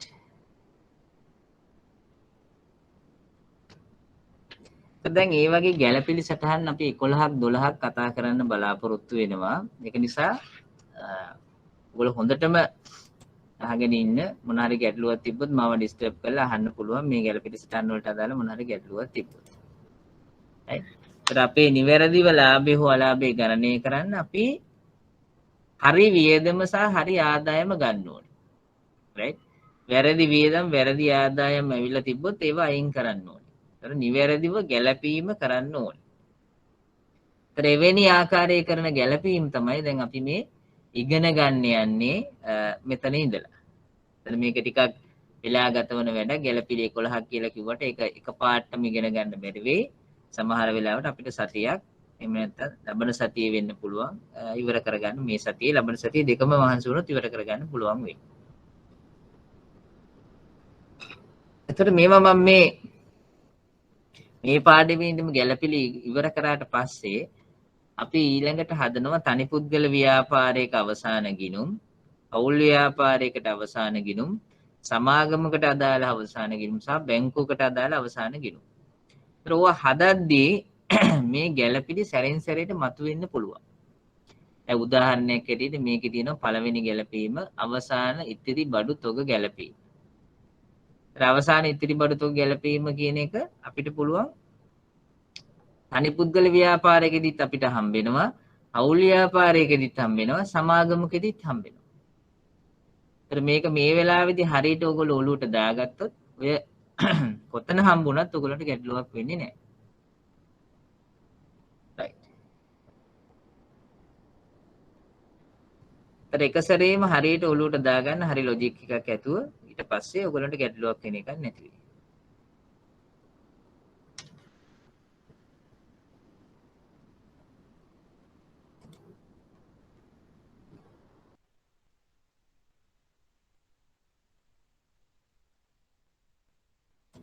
ඔයාලට ගැටලු තියෙනවා නම් අහන්න පුළුවන් මේ දක්වා මම ගැළපිලි සටහන් පටන් ගන්න ඉස්සෙල්ලා. මේ දක්වා කියපු දේවල් වල ගැටලු තියෙනවද?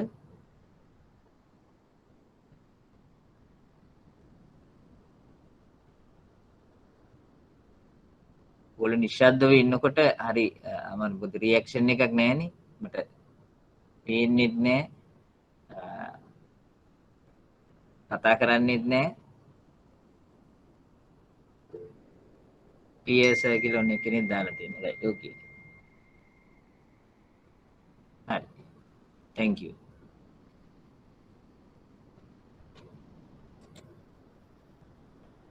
හරි. අපි යමු එහෙනම් ඊළඟට. thank you very much. අපි බලමු පළවෙනි ගැළපීම ඉගෙන ගන්න.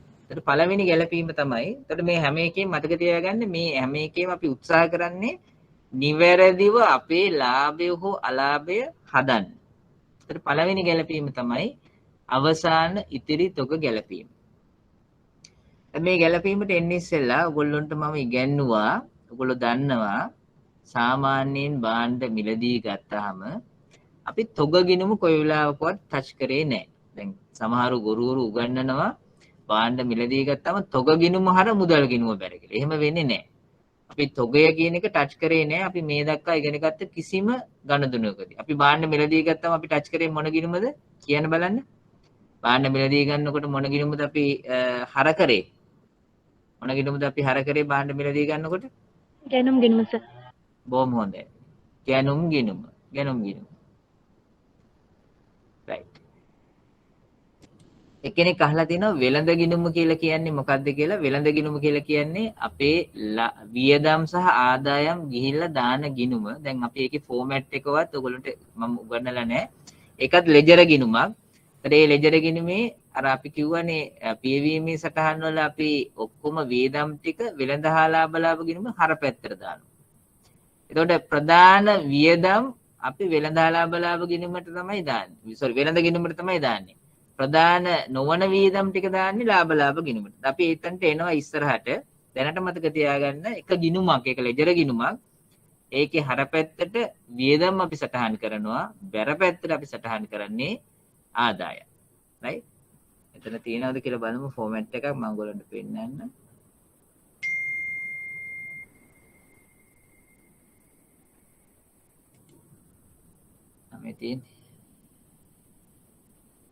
මේ තියෙන්නේ වෙළඳ ගිණුමක ආකෘතිය. මේ තියෙන්නේ මේකේ බැර පැත්තට දාලා තියෙනවා ආදායම්, හර පැත්තට අපි දානවා වියදම් ටික. right? අපි ඉස්සරහට ඉගෙන ගමු. මම මේ ඔක්කොම තියෙනවා බය වෙන්න එපා. right? අපි ක්‍රමානුකූලව ඉදිරියට ඉගෙනගෙන යනවා. right. එතකොට අපි භාණ්ඩ මිලදී ගන්නකොට අපි හර කරේ ගැනුම් ගිණුම. එතකොට ඒ වගේම භාණ්ඩ විකුණනකොට බැර කරේ මොන ගිණුමද? තොග ගිණුම බැර කරාද? තොග ගිණුම බැර කරේ නැහැ. භාණ්ඩ විකුණනකොට බැර කරේ අපි විකුණුම් ගිණුම. right?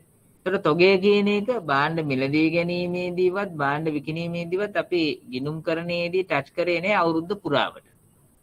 හැබැයි අවුරුද්ද අවසානයේදී අපි අනිවාර්යයෙන්ම තොගය කියන එක ගේන්න ඕනේ අපේ ගිණුම් වලට.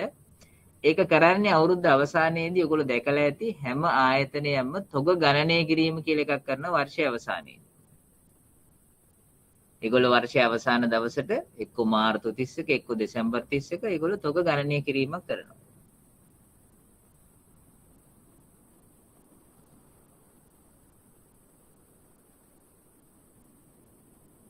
right?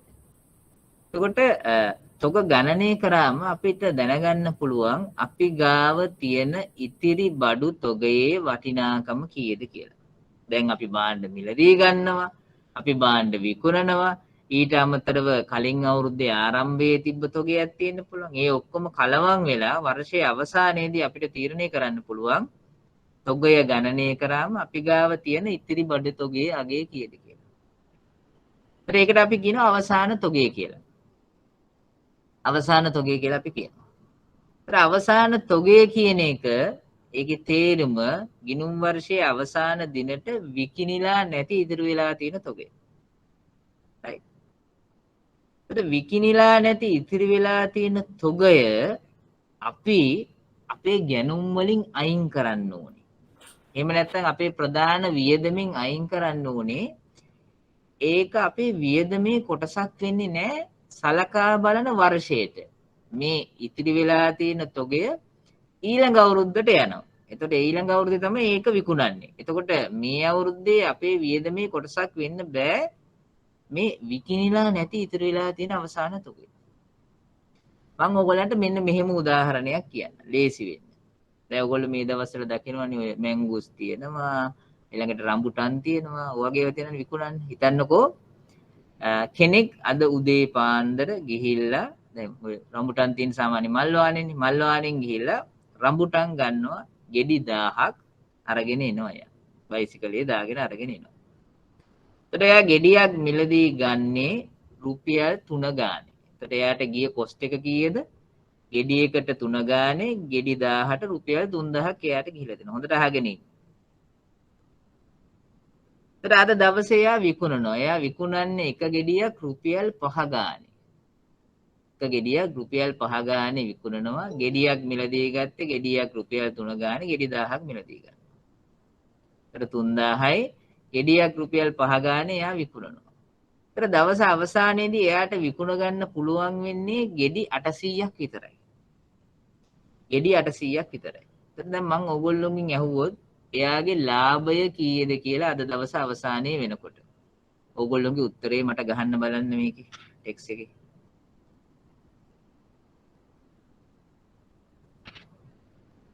එතකොට එයා ගෙඩි ගත්තා 3000ක් sorry ගෙඩියක් 1000 ගානේ රුපියල් 3000ක් අය කළා ගෙඩියක් රුපියල් 3 ගානේ ගෙඩි 1000ක් ගත්තා. ගෙඩි 800යි විකුණන්නේ දවසේ අවසානයේ තව ගෙඩි 200ක් ඉතුරු වෙලා තියෙනවා. මම ඕගොල්ලන් අහන්නේ ප්‍රශ්නේ එයාගේ අද දවසේ ලාභය කීයද?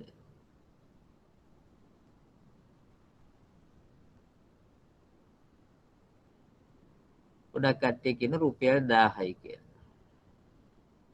හොඳට හිතලා බලන්න. ගෙඩි 1000ක් ගත්ත 3 ගානේ ගෙඩි 800යි විකුණලා තියෙන්නේ.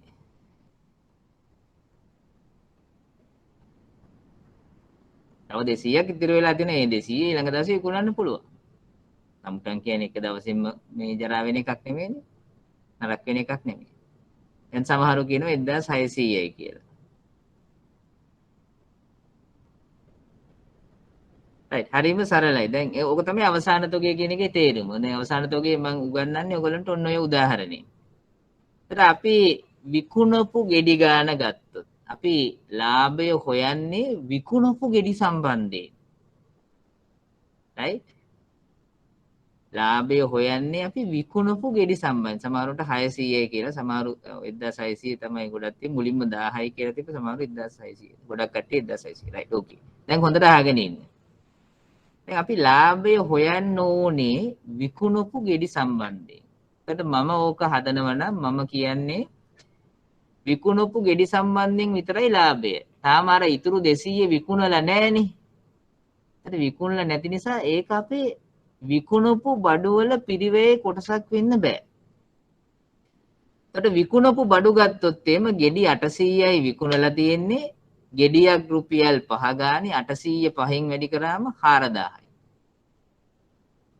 තේරුණාද? ඊළඟට විකුණපු බඩුවල පිරිවැය. ගෙඩි කීයද විකුණලා තියෙන්නේ? 1000 නෙමේ අපිට ඔක්කොම ගියා පිරිවැය 3000ක්. හැබැයි විකුණපු බඩුවල පිරිවැය කීයද? අපේ 3000න් අපි අහක් කරන්න ඕනේ අර 200 ඉතුරු වෙලා තියෙන 200. එතකොට ගෙඩි 1000ක් 3 ගානේ 3000ක් ගියා. මම එකෙන් අඩු කරනවා විකිනිච්ච නැති බඩුවල පිරිවැය. විකිනිච්ච නැති බඩුවල පිරිවැය ගෙඩි 200ක් රුපියල් 3 ගානේ 600ක් අඩු කරනවා. එතකොට 3000න් 600ක් අඩු කරාම 2400යි. එතකොට ඇත්තටම විකුණපු බඩුවල පිරිවැය කීයද? 2400යි. කොහොමද මම 2400 ගත්තේ? මුළු ගැනුම් වල පිරිවැය ගෙඩියක් 3 ගානේ ගෙඩි 1000ට 3000යි. අවසාන තොගේ පිරිවැය කීයද? ගෙඩියක් 3 ගානේ ගෙඩි 200ක් 600ක්. 3000න් 600ක් ගියාම ඇත්තටම විකුණපු බඩුවල පිරිවැය 2400යි. එතකොට ගෙඩි 800ක පිරිවැය නැත්තම් විකුණු බඩුවල පිරිවැය විකුණු ගෙඩි 800 පිරිවැය 2400. කොහොමද අපි ඒක හොයාගත්තේ? ඔක්කොම ගත්ත පිරිවැය නැත්තම් ගැනුම් වලින් අපි අඩු කරා අවසාන තොගේ පිරිවැය. අවසාන තොගයක තාම විකුණලා නැහැ. ඒත් අවසාන තොගේ විකුණලා නැති නිසා අපිට කලිසමක් ඇඳගෙන ඒක අපේ විකුණුම් පිරිවැයේ දාන්න බෑ. ගෙඩි 3000ම විකුණලා නැහැ. අවසාන තොගේ විකුණලා නැහැ. right? ඒත් අද දවසේ ලාභය අපි හොයනවා නම් අද දවසේ විකුණුම් වල ආදායම තමයි 800 වැඩි කිරීම පහ 4000යි. අද දවසේ විකුණු ගෙඩි 800 පිරිවැය 3000න් අපි 600 අඩු කරලා 2400 තමයි ගන්න ඕනේ. එතකොට 4000න් 2400 අඩු කරාම 1600ක් එනවා. දැන් ඔය උදාහරණේ ලොකු කතාවක් කියනවා. ගොඩක් කට්ටිය හරියට උත්තරේ දීලා තිබ්බා. ඔය උදාහරණේ ලොකු කතාවක් කියනවා. මොකද්ද කියන කතාව? මොකද්ද කියන එක ගොඩක් කට්ටිය මේ හදලත් එවලා තිනවා. එතකොට මෙතනදී අපිට තියෙන්නේ එකම එක ලොජික් එකයි. අර කෙනෙක් අහුවානේ වෙළඳ ගිණුම කියන්නේ මොකද්ද කියලා. වෙළඳ ගිණුමේ ප්‍රධානම අරමුණ අපේ දලලාභය හොයන එක. දලලාභය කියලා කියන්නේ විකුණුම් සහ විකුණු බඩුවල පිරිවැය අතර වෙනස. දැන් ඔය රඹුටන් වෙලෙන්දාගේ වෙළඳ ගිණුම අපි හැදුවොත් ඒකේ බැර පැත්තේ තියෙන්න ඕනේ විකුණුම්. කීයද? 800 වැඩි කිරීම 4000යි. අර පැත්තේ තියෙන්න ඕනේ ගැනුම් කියලා එකක්. ඒ කියන්නේ 3 වැඩි කිරීම 3000යි. ඒකෙන් අපි අඩු කරන්න ඕනේ. මොකක්ද අඩු කරන්න ඕනේ? අවසාන තොගය. කීයද අවසාන තොගය?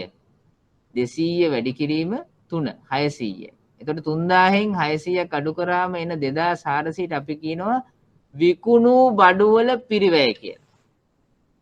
එතකොට විකුණු බඩුවල පිරිවැය 2400 කම්පෙයා කරන්න ඕනේ විකුණුම් මගයත් එක්ක. විකුණුම් මගය කීයද? 4000යි. ඒ දෙක කම්පෙයා කරලා උත්තරේ ගන්න. ඒ උත්තරේට අපි කියනවා දලලාභය කියලා. ඒ උත්තරේ රමුටන් උදාහරණයට අනුව 1600. මම හිතනවා හරි පැහැදිලි කියලා ඔයගොල්ලන්ට. තව පැහැදිලි කිරීමේ අවශ්‍යතාවයක් තියෙනවද? කියන්න ඔයගොල්ලෝ අහගෙන හිටියන.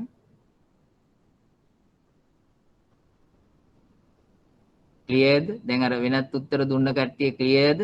රමුටන් උදාහරණේ වෙනත් උත්තර දුන්න කට්ටිය හරිද? ඔයගොල්ලෝගේ ඩවුට්ස් තිබ්බේවා ක්ලියර්ද?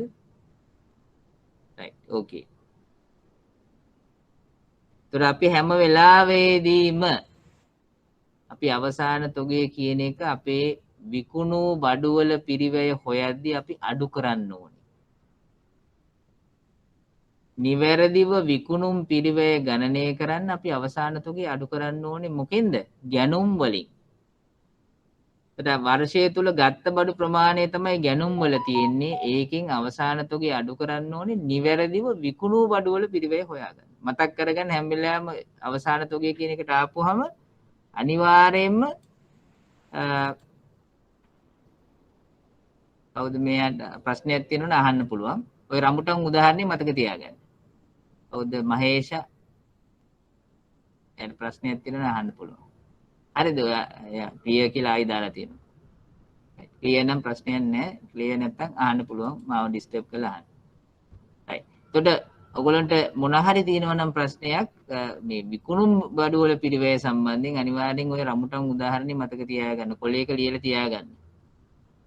ඒතර හැම වෙලාවෙම අවසාන තොගය අපි ගණන් කරද්දී අපේ ගැනුම් වලින් අපේ විකුණුම් පිරිවැය හොයද්දී අවසාන තොගය අඩු වෙන්න ඕනේ. එහෙම නැත්නම් අපේ විකුණුම් පිරිවැය වැරදි. දැන් අපි කම්පෙයා කරා නම් 4000යි 3000යි ඒක වැරදි. අපි කම්පෙයා කරන්න ඕනේ 3000න් අයින් කරන්න ඕනේ ඉතිරි බඩු තොගය. අවසාන තොගය අඩින් වල පිරිවැය අයින් කරාට පස්සේ න එක කම්පෙයා කරන්න ඕනේ 4000ත් එක්ක. එතන ඉස්සෙල්ලම 10000 කියලා උත්තරේ කිව්වේ 4000යි 3000යි කම්පෙයා කළා. right. මට ලේසි දැන් ඔයගොල්ලන්ට අවසාන තොගය ගැලපීම කියලා දෙන්න.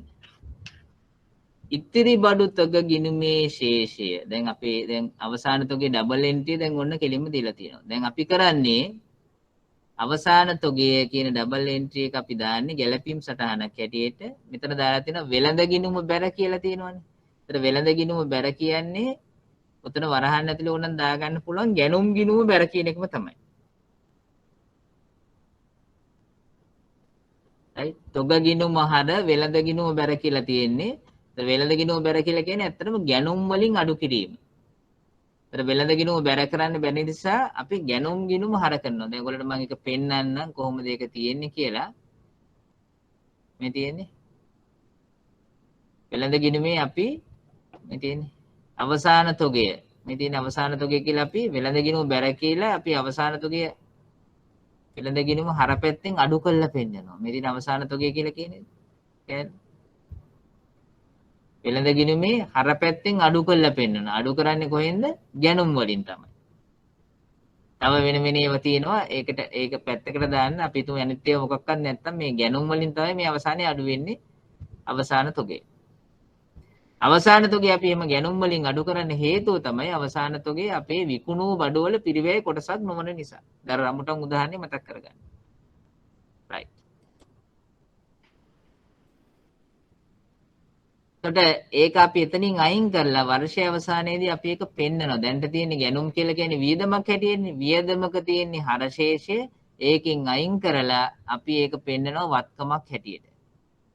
එතකොට මේකේ ඉතිරි බඩු තොග ගිණුම හර කියලා කියන්නේ ජංගම වත්කමක් වශයෙන් ශේෂපත්‍රයේ පෙන්නනවා. වෙළඳ ගිණුම බැර යන්න වෙනුවට ප්‍රායෝගිකව එම ගිණුමේ හර පැත්තේ විකිණීමට ඇති භාණ්ඩවල පිරිවැය ලෙස සලකන ආරම්භක තොගය හා ගැනුම් වල එකතුවෙන් අඩු කිරීම අවශ්‍ය වේ. මම හිතනවා තේරෙනවා කියලා ඔයගලන්ට. එසේ කරන්නේ ගිණුම් වර්ෂය තුල සත්‍ය වශයෙන්ම විකුණූ භාණ්ඩ වලින් දරලාභය නිවැරදි ගණනය කිරීම සඳහායි. right. ගැටලු තියෙනවද මේ අවසාන තොගය සම්බන්ධයෙන් ඔයගලන්ට? අහන්න පුළුවන් මේ වෙලාවේදී ක්ලියර් කරගන්න.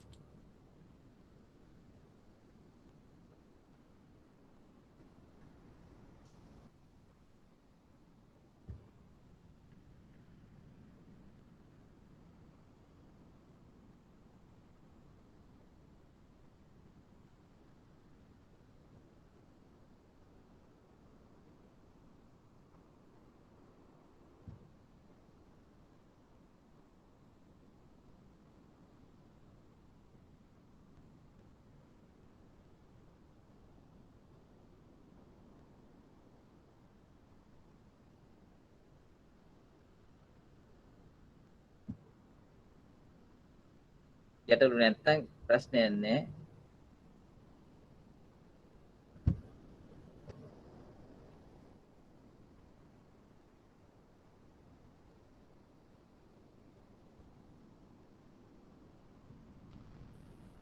right. අපි යමු එහෙනම් ඊළඟ ගැලපීමට.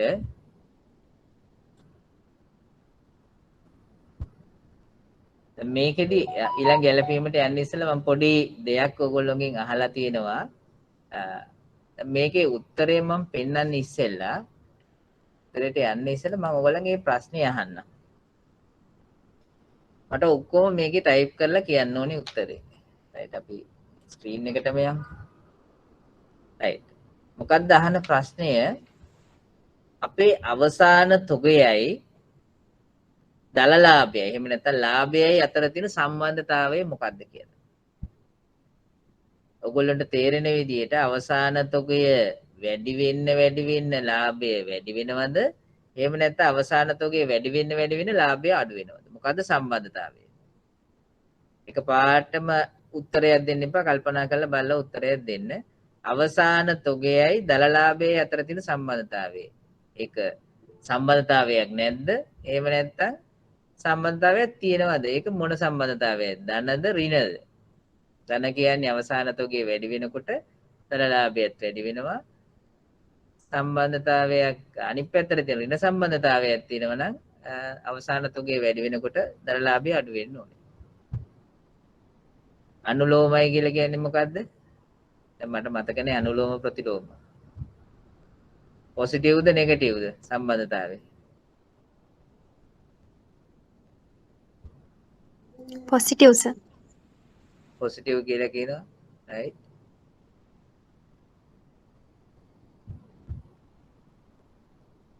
ඔයගොල්ලෝ මගේ අර උත්තරේ බල්ලාද පොසිටිව් කිව්වේ? sir මේ අවසාන තොගය වැඩි වෙද්දී දල ලාභය වැඩි වෙනවා. අවසාන තොගය අඩු වෙද්දී දල ලාභය අඩු වෙනවා. විකුණු පිරිවැය වැඩි වෙනවානේ. right. සමහර දැන් නෙගටිව් කියනවා. පොසිටිව් කියනවා. මේ දවස්වල නෙගටිව් තමයි වැදගත් වෙන්නේ නේ පොසිටිව් නෙවෙයි නේද? හරි. ගොඩක් කට්ටිය පොසිටිව් කියලා තමයි කියන්නේ ධන සම්බන්ධතාවයක් තියෙනවා කියලා තමයි කිව්වේ. අපි බලමු අර උදාහරණයට ගිහිල්ලා. බොහොම හොඳයි කට්ටිය.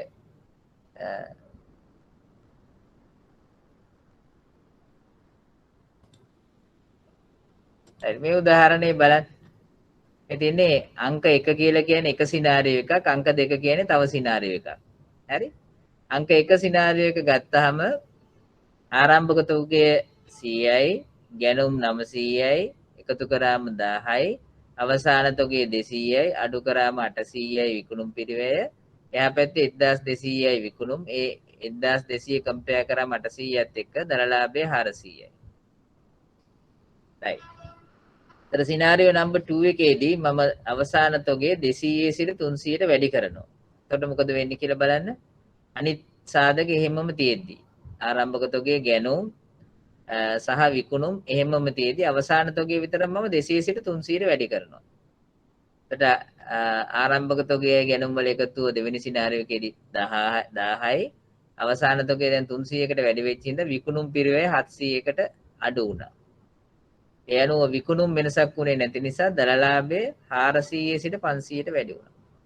ඒත් ඔයගලන්ට මේකෙන් පේනවා දැන් මේ මම මේක දාපු හින්දා වෙන්නේ නැත්නම් ගොඩක් කට්ටිය ඔක අනිත් පැත්තට කියන්න ඉඩ තිබ්බා. මං හිතලා ඔයගොල්ලෝ දක්ෂ ළමයි හින්දා එහෙම කියන්නේ නැති වෙති කියලා. right මේක බලන්න නැතුව කියන්නේ නැති කියලා මම හිතනවා ඔයගොල්ලෝගේ සැබෑ දක්ෂතාවයේ නිසා කියලා. right එතකොට ගොඩක් කට්ටිය හරි උත්තරේ දීලා තිබ්බා අවසාන තොගය සහ දරලාභය අතර තියෙන පොසිටිව් රිලේෂන්ෂිප් එකක්. අවසාන තොගේ වැඩි වෙන්න ප්‍රතිඵලය තමයි විකුණුම් පිරිවැය අඩු වෙන එක. අවසාන තොගේ වැඩි වෙන්න අපේ විකුණුම් පිරිවැය අඩු වෙනවා. විකුණුම් පිරිවැය අඩු වෙනකොට දරලාභය ඉබේම වැඩි වෙනවා. විකුණුම් පිරිවැය අඩු වෙනවා විකුණුම් මෙහෙමම තියෙද්දි. ඒකට අනිවාර්යයෙන්ම දරලාභය වැඩි වෙනවා. ඒකට අවසාන තොගේ වැඩි වෙන්න දරලාභය වැඩි වෙනවා. හරි සෙන්සිටිව් අයිටම් එකක් මේ අවසාන තොගය කියලා කියන්නේ ගිණුම් හදනකොට ගිණුම් වර්ෂයේ අවසාන දවසට. ඒතර ගිණුම් වර්ෂයේ අවසාන දවස වෙනකොට හරි සෙන්සිටිව් අයිටම් එකක් අවසාන තොගය කියලා කියන්නේ. ඒතර අවසාන තොගය වැඩි වෙන්න අපේ දරලාභය වැඩි වෙන නිසා අනිවාර්යයෙන්ම ඔඩිටර්ස්ලා අවසාන තොග ගණනය කිරීමේදී සිටිය යුතුයි කියන තැන තමයි ඉන්නේ. ඒතර අවසාන තොගය වෙනමම ගණනය කරන්නේ අපේ ගිණුම් වලට කිසි සම්බන්ධයක් නැහැ. ඒතර අවසාන තොගේ වෙනමම ගණනය කරලා ඒගොල්ලෝ කියන අවසාන තොගේ වටිනාකම මෙච්චරයි කියලා. ඒතර ඒක තමයි අපි එන්ට්‍රි හැටියට ගේන්නේ. ඒතර ඒ වෙනමම අයිසොලේෂන් මේක ගණනය කිරීමට ඔඩිටර්ස් සම්බන්ධ වෙන්න ඕනේ කියලා කියන්නේ ඒකයි. කෙනෙකුට ලාභය වැඩි කරන්න ඕන නම් අවසාන තොගේ වැඩි කරාම හරිම ලේසි. කෙනෙකුට ලාභය අඩු කරන්න ඕන නම් අවසාන තොගේ අඩු කරන්න පුළුවන්. අවසාන තොගේ අඩු වෙන්න විකුණුම් පිරිවැය වැඩි වෙනවා. විකුණුම් පිරිවැය වැඩි වෙනකොට ලාභය අඩු වෙනවා. එතකොට accounting standard වල auditing standard වල අනිවාර්ය අංගයක් හැටියට තියෙන අවසාන තොග ගණනය කිරීමේදී විගණකවරුන් සම්බන්ධ වෙන්න ඕනේ කියලා. විගණකවරුන් සම්බන්ධ වුණේ නැත්නම් ඒක qualification එකක්. audit report එක වැරදි වෙන්න පුළුවන්. right? එතකොට හොඳට මතක තියාගන්න අවසාන තොගය සහ දරලාභය අතර තියෙන්නේ ධනාත්මක සම්බන්ධයක්. අර මේකෙන් ඔයගොල්ලන්ට පැහැදිලි වෙනවා ඇති. මේ තියෙන සරල වෙළඳ ගිණුමක් අර කෙනෙක් කියවනේ වෙළඳ ගිණුම කියලා කියන්නේ මොකද්ද කියලා මේ තියෙන සරල වෙළඳ ගිණුමක්. වෙළඳ ගිණුමේ කියන්නේ ලෙජර් ගිණුමක් බැර පැත්තේ තියෙනවා විකුණුම් හර පැත්තේ තියෙනවා අපේ වියදම්. ඒතර වියදම් වල ආරම්භක වියදම තමයි ආරම්භක තොගය. ඒක කලින් අවුරුද්දේ ඇසෙට් එකක් හැටියට තිබ්බට මේ අවුරුද්දේ අපි වියදමක් වෙනවා. මොකද ඒක විකුණන්න දැන් ගන්න නිසා. ඊළඟට ප්‍රධාන වියදම තමයි ගැනුම්. එකෙන් අපි අවසාන තොගය අඩු කරනවා මේ අවුරුද්දේ වියදමක් වෙන්නේ නැති නිසා ඊළඟ අවුරුද්දට ඒක ගෙනියනවා වත්කමක් හැටියට ඊළඟට ඒ අනුව විකුණුම් පිරිවැය හොයනවා දරලාභය හොයනවා. අතන මතක තියාගන්න මේ අවසාන තොගේ ඩබල් එන්ට්‍රි එක ආයෙත් මම බැලුවොත් ඔයගොල්ලන්ට කිව්වොත් එහෙම තොග ගිණුම හර ඒක යනවා ශේෂ පත්‍රයේ ජංගම වත්කමක් හැටියට වෙළඳ ගිණුම බැර. ඒතර වෙළඳ ගිණුම බැර කරනවා වෙනුවට තමයි හර පැත්තෙන් මේ අඩු කරලා පෙන්නන්නේ. මම හිතනවා පැහැදිලි කියලා අවසාන තොගයට අපි දැන් සැලකිය යුතු කාලයක් වැය කරා. ඔයගොල්ලන්ට ගැටලු තියෙනවද නැහැ තාම? අර ගැටලු තියෙනවද?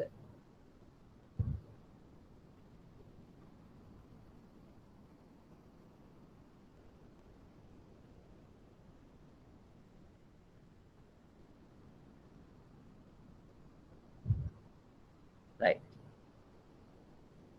එතන මම අර හැමදේම කියන එක මතක තියාගන්න අපි ගොඩාක් දේවල් දන්නවා කියලා හිතාගෙන ඉන්න එපා. අපි දන්නේ නැති දේවල් දැනගන්න ඕනේ දන්නේ නැහැ කියලා. එහෙම වුණොත් ඔයගොල්ලොන්ට ලේසි ඉගෙන ගන්න. දැන් අපි දන්නවා කියලා පඬිතකමට ඉන්න එපා. එහෙම වුණොත් අමාරු වෙන්නේ එක්සෑම් එකේදී. ඒක නිසා අර ඕනට වඩා මේ දැන් හැමෝම දන්නවා කියන මතේ ඉන්න එපා. අපි දන්නේ නැත්නම් ඒක දන්නේ නැහැ කියලා අපි දැනගන්නත් ඕනේ. right. ඔයගොල්ලෝ හොඳයි කට්ටිය ළමයි ඔක්කොම බොහොම ඇක්ටිව්ලි පාටිසිපේට් වෙන පන්ති එක තමයි වෙන්නත් ඕනේ. මම ඔයගොල්ලන්ට පොරොන්දුවක් දුන්නා පන්ති ආරම්භයේදී මාත් එක්ක රැඳී සිටියොත් හරි විදියට ඔයගොල්ලොන්ට ලේසියෙන්ම ඒ සාමාර්ථයක් ගන්න පුළුවන් ගිණුම් කරන සම මේ ගිණුම් කරන විෂය ඉතාම අමාරුයි. ඔයගොල්ලෝ මතක තියාගන්න තාම අපේ සිලබස් එකේ දැන් මෙච්චර දවසක් ආවට සති 5ක් 6ක් ආවට සිලබස් එකෙන් තාම 100ට එකක්වත් කරලා නැහැ. right. ඒකත් මතක තියාගන්න මේ මම මේ බෑග්ග්‍රවුන්ඩ් එක හදාගෙන යනවා ඔයගොල්ලන්ට විශේෂයෙන්ම accounts දන්නේ නැති ළමයිව මේ ගොඩට අරගන්න. right. ඉතින් ඔයගොල්ලෝගේ රැඳී සිටීම අනුව තමයි තීරණය වෙන්නේ ඔයගොල්ලන්ට ඉදිරියේදී මේක කැප්චර් කරගන්න පුළුවන්ද බැයිද කියන එක. ඉතින් බොහොම ලොජිකල් විදිහට මම උගන්වනවා විශේෂයෙන් කොමර්ස් කරපු නැති කට්ටියට. ඒගොල්ලන්ට මේවා ටක් ගාලා ග්‍රැබ් කරගන්න නැත්නම් මට මේ උඩින් ඉක්මනට ගන්නන්න තිබ්බ. නමුත් මම මේක අවස්ථාවක් ඇතුලේ විශේෂයෙන් කොමර්ස් කරපු කෙනෙකු වුණත් වෙනස් වෙන්න ඕනේ අනිවාර්යෙන් මගේ මේ ඉගැන්වීමේ ක්‍රමය. right. අපි යමු එහෙනම් ඊළඟ ගැලපීමට. අවසාන තුකේ දැන් ක්ලියර් නේ. right. දෙවෙනි ගැලපීම තමයි කලින් ගෙවූ වියදම් හෙවත් ඉදිරියට ගෙවූ වියදම්. කලින් ගෙවූ වියදම් හෙවත් ඉදිරියට ගෙවූ වියදම්. right. එතකොට මේකේ නමේම තියෙනවා වියදම කලින් ගෙවලා. එහෙම නැත්නම් වියදම ඉදිරියටත් එක්ක ගෙවලා තියෙන්නේ. ගෙවන්න ඕනේ වියදමේ ගානට වඩා වැඩියෙන් ගෙවලා. right. මේක අපි කියවලා බලමු. මේ ඩබල් එන්ට්‍රි එක වෙන්නේ ඒකට එමු අපි පස්සේ දැන්ට මම නිකන් කියවන්නම්. කලින් ගෙවූ වියදම් තියෙනවා නම් කලින් ගෙවූ වියදම් ගිණුම හර කරනවා වත්කමක් හැටියට වත්කමක් වැඩිවීම හැටියට හර කරන්න ඕනේ. අදාළ වියදම් ගිණුම බැර කරන්න ඕනේ වියදමක් අඩුවීම හැටියට. අපි එතනට එමු ඉස්සෙල්ලා මේක පිළිබඳ අවබෝධයක් අරගෙන. කලින් ගෙවූ වියදම් ගිණුමේ ශේෂය ජංගම වත්කමක් වශයෙන් ශේෂ පත්‍රයේ සටහන් කළ යුතුය. අදාළ වියදම් ගිණුම බැර යන්නේ අදහස් කරන්නේ එම වියදමෙන් කලින් ගෙවූ ප්‍රමාණය අඩු කළ යුතු බවයි. ලාභය හෝ අලාභය නිවැරදිව සොයා ගැනීම සඳහා වෙළඳ හා ලාභ ගිණුමට ඇතුළත් කළ යුත්තේ වියදම් වලින් වර්ෂයට අදාළ ප්‍රමාණය පමණක් වන බැවින් එසේ කරනු ලැබේ.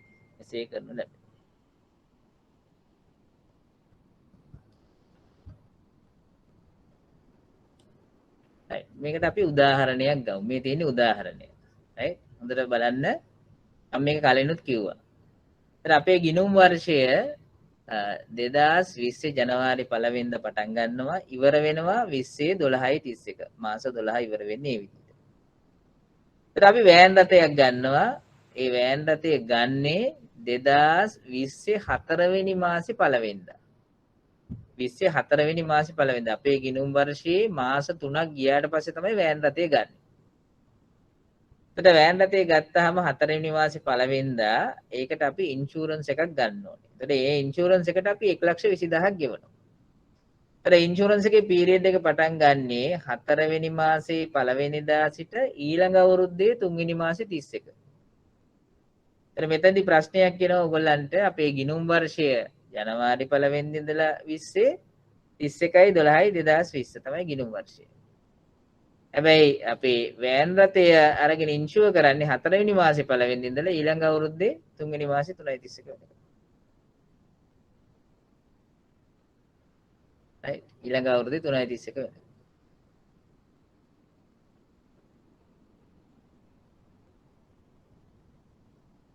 right. එතකොට බලන්න දැන් මොකද වෙන්නේ කියලා. එතකොට රක්ෂණ වර්ෂය 4/1/2020 3/31 වෙනකන් ඊළඟ අවුරුද්දේ 3/31 වෙනකන් තමයි මේක තියෙන්නේ. right. එතකොට 1,20,000ක් අපි ගෙවන 4/1ම. එතකොට බලමු අපි මේකට මොකද්ද කරන්න ඕනේ. එතකොට මේකේ අපි මම අනිත් ස්ලයිඩ් එකට යන්න ඉස්සෙල්ලා මේකේ අපේ කන්ක්ලූෂන් එක තමයි 1,20,000 ගෙවන්නේ මාස 12කට. හැබැයි ඒ මාස 12න් මාස 9ක් විතරයි 2020ට අයිති. තව මාස 3කට ඒ කියන්නේ රුපියල් 30,000ක් 1,20,000න් 90,000යි මේ අවුරුද්දට ඉතුරු 30,000 අයිති 2021ට. ඒතර 21ට අදාළ 30,000ක් දැන් අපේ ගිණුම් වල දැනට තියෙනවා. ඒතර ඒ 30,000 කියන එක අයින් කරන්න ඕනේ. ඒ 30,000 ඉදිරියට ගෙවන්න ඕනේ වියදමක් අපි කලින් ගෙවලා. දැන් මේ ටොපික් එකේ නම මොකද්ද? කලින් ගෙවූ වියදම්. එහෙම නැත්නම් ඉදිරියට ගෙවූ වියදම්. ඒක තමයි මම මේ කියන්නේ. එතකොට මේ 1,20,000න් 30,000 කියන කෑල්ල කලින් ගෙවූ වියදමක්. එහෙම නැත්නම් ඉදිරියට ගෙවූ වියදමක්. ඒතර ඒකට අපි ඇඩ්ජස්ට්මන්ට් එකක් කරන්න ඕනේ. අපි මේකට මුකුත් කරේ නැත්නම් මේ අවුරුද්දේ 90,000යි ඊළඟ අවුරුද්දේ 30,000යි ඔක්කොම අපේ 2020 වියදමක් හැටියට යනවා. ඒතර ඒක හරිද වැරදිද? වැරදි. අපේ ලාභයේ වැරදියට ගණනය වෙනවා එහෙම වුණොත්. ඒක නිසා මේකට අපි ඇඩ්ජස්ට්මන්ට් එකක් අනිවාර්යයෙන්ම කරන්න ඕනේ. අපි බලමු කොහොමද ඇඩ්ජස්ට්මන්ට් එක කරන්න කියලා. එතකොට මේ නිල් පාටින් මුලින්ම පෙන්නලා තියෙන්නේ වෙච්ච දෙය. රක්ෂණ ගාස්තු ගිණුම මුදල් පොත බැර වෙනවා 1,20,000ක්. රක්ෂණ ගාස්තු ගිණුම හර වෙනවා 1,20,000ක්. නිල් පාටින් තියෙන එක බලන්න. අප්‍රේල් 1 වෙනිදා වෙන දේ තමයි ඒ තියෙන්නේ. 1,20,000ක් මුදල් පොත බැර වෙනවා. රක්ෂණ ගාස්තු ගිණුම හර වෙනවා 1,20,000ක්.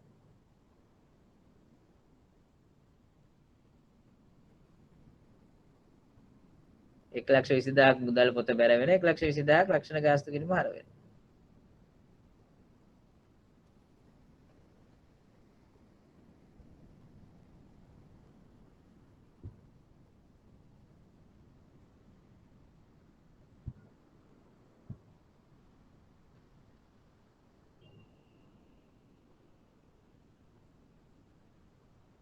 right. ඊළඟට දැන් අපි දන්නවා මේ 1,20,000න් අපි මුකුත් කරේ නැත්නම් රක්ෂණ ගාස්තු හැටියට මේ 1,20,000 යනවා. එතන මේ 1,20,000න් 90,000ක් විතරයි මේ අවුරුද්දට අයිති 30,000ක් මේ අවුරුද්දට අයිති නෑ. අපි මේ 30,000 රක්ෂණ ගාස්තු ගිණීමෙන් අයින් කරලා අපි දානවා තව ගිණුමකට කලින් ගෙවූ රක්ෂණ ගාස්තු කියලා ගිණුමට දානවා. කලින් ගෙවූ රක්ෂණ ගාස්තු ගිණුම. රක්ෂණ ගාස්තු ගිණුම බැර වෙනවා 30,000ක් කලින් ගෙවූ රක්ෂණ ගාස්තු ගිණුම කියලා ගිණුමකට හර කරනවා 30,000. ඒත් ඔයගොල්ලන්ට පේනවා රතු පාටින් පෙන්නලා තින්නේ ඒක. ඒක තමයි අපේ ගැළපිල්ල. රක්ෂණ ගාස්තු ගිණුම බැර වෙනවා 30,000ක් කලින් ගෙවූ රක්ෂණ ගාස්තු කියලා ගිණුමකට හර වෙනවා 30,000.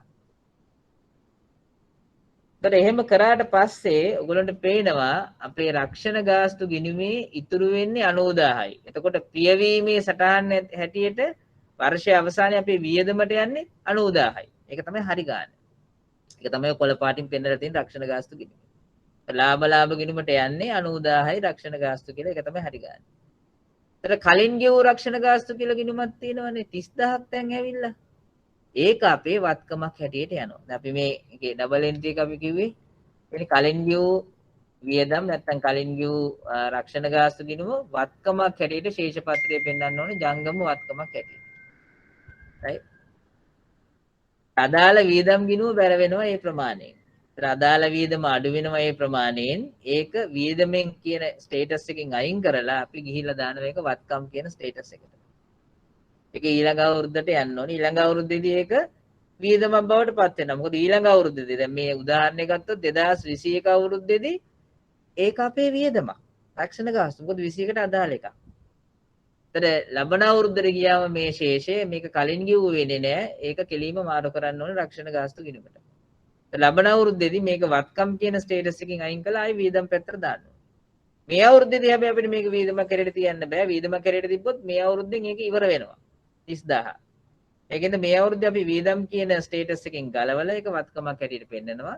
ඒක ලබන අවුරුද්දේදී අවුරුද්ද පටන් ගන්නකොට වත්කමක් හැටියට තියෙනවා. හැබැයි අවුරුද්ද පටන් ගත්තට පස්සේ ඒක වියදමක් කියන කැලේට දාන්න පුළුවන්. right. ඔයගලන්ට මොන හරි ගැටලුවක් තියෙනවා නම් අහන්න පුළුවන් දැන්. කලින් ගෙවූ වියදම් සම්බන්ධයෙන්.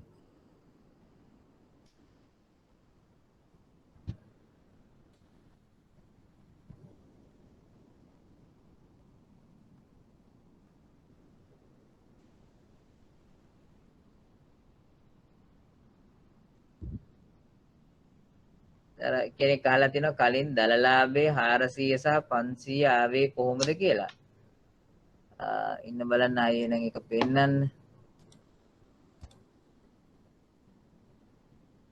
තව ටිකක් පරක් වෙලා ඇහුවා නම් තමයි හොඳ හැබැයි ඈ. දලලාභේ 400 සහ 500 ආවේ දරුවෝ දැන් පළවෙනි සිනාරියෝ එක ගන්නකො 1200යි විකුණුම් හර පැත්තට ගියාම ආරම්භක තොගය 100යි ඒකට එකතු කරනවා 900යි එතකොට ඔක්කොම වියදම 1000යි. ඒකෙන් විකිනිලා නැති අවසාන තොගය අපි අඩු කරනවා 200ක්. එතකොට විකුණුම් පිරිවැය 800යි. ඒතර 1200යි 800යි අතර වෙනස තමයි 400. ඒක තමයි දරලාභය. විකුණුම් පිරිවැයත් එක්ක සංසන්දනය කිරීම. ඒක තමයි 400. දෙවෙනි සිනාරියෝ එකේදී අර අනිත් ඔක්කොම තිබ්බේව එහෙමම තමයි ආරම්භක තොගේ ගැනුම් මේ ටික ඔක්කොම විකුණුම් මේ ටික ඒ විදිහම තමයි වෙනසක් වෙලා නැහැ.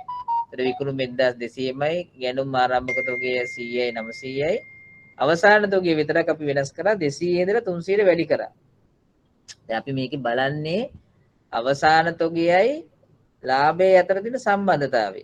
ඒතර අවසාන තොගේ 200 සිට 300ට වැඩි කරාම ආයි අර 1000 එනවා 300 වෙච්ච හින්දා දැන් විකුණුම් පිරිවැය 800 ඉඳලා 700ට අඩු වෙනවා. අවසාන තොගේ වැඩි වුණානේ. අවසාන තොගේ වැඩි වෙන්න විකුණුම් පිරිවැය අඩු වෙනවා. දැන් විකුණුම් පිරිවැය 800 නෙමෙයි 700. ඒතර 700 කම්පෙයාර් කරනවා 1200ත් එක්ක. එතකොට දරලාභය ආයි 500 වෙලා වැඩි වෙලා තියෙනවා. අර 400 500 ආවේ මේ විදියට.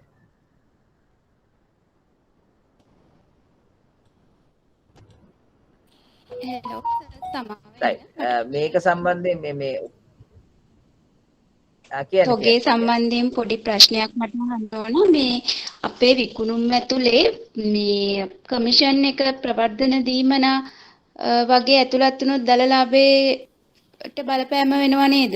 විකුණුම් ඇතුලේ දරුවා මේ ඉස්සෙල්ලම් පළවෙනි එක ඔයගොල්ලෝ ඔයාට විතරනේ මම මේ කියන්නේ ඔක්කොටම කියන්නේ අපි මේ ඉන්නේ බොහොම ප්‍රයිමරි ලෙවල් එකේ. ඒ කියන්නේ දැන් මේවා මේ විකුණුම් ජර්නලය ඊළඟට මේ කොහොමද මේ ලෙජර් ගිණුම් වලට බලපාන්නේ මේ ඉන්නේ අපි බොහොම ප්‍රයිමරි ලෙවල් එකේ.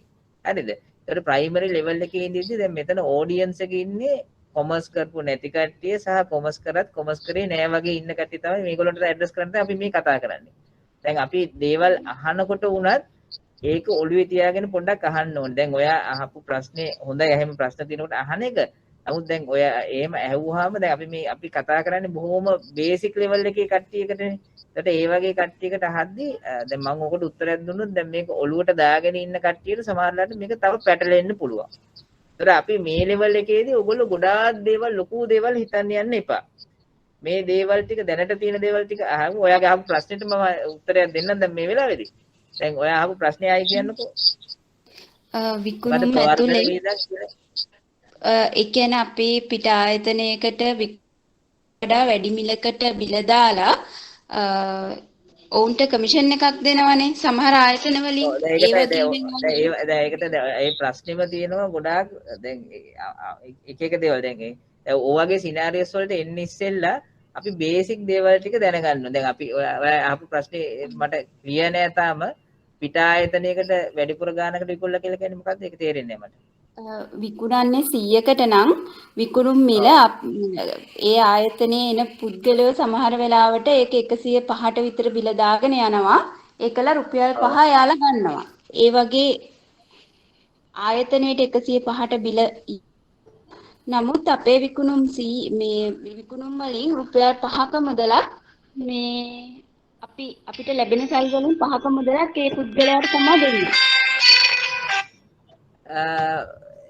අපිට ඒක දැන් පිට ආයතන වල දාන මිල අපිට ඒ කියන්නේ ඒගොල්ලෝ ඒ වංචාවක් සඳහා කරන එක අපිට අදාළ වෙන්නේ අපේ පැත්තෙන් අපි බුක්ස් තියෙනකොට අපි බලන්න ඕනේ අපි කීයටද විකුණුවේ.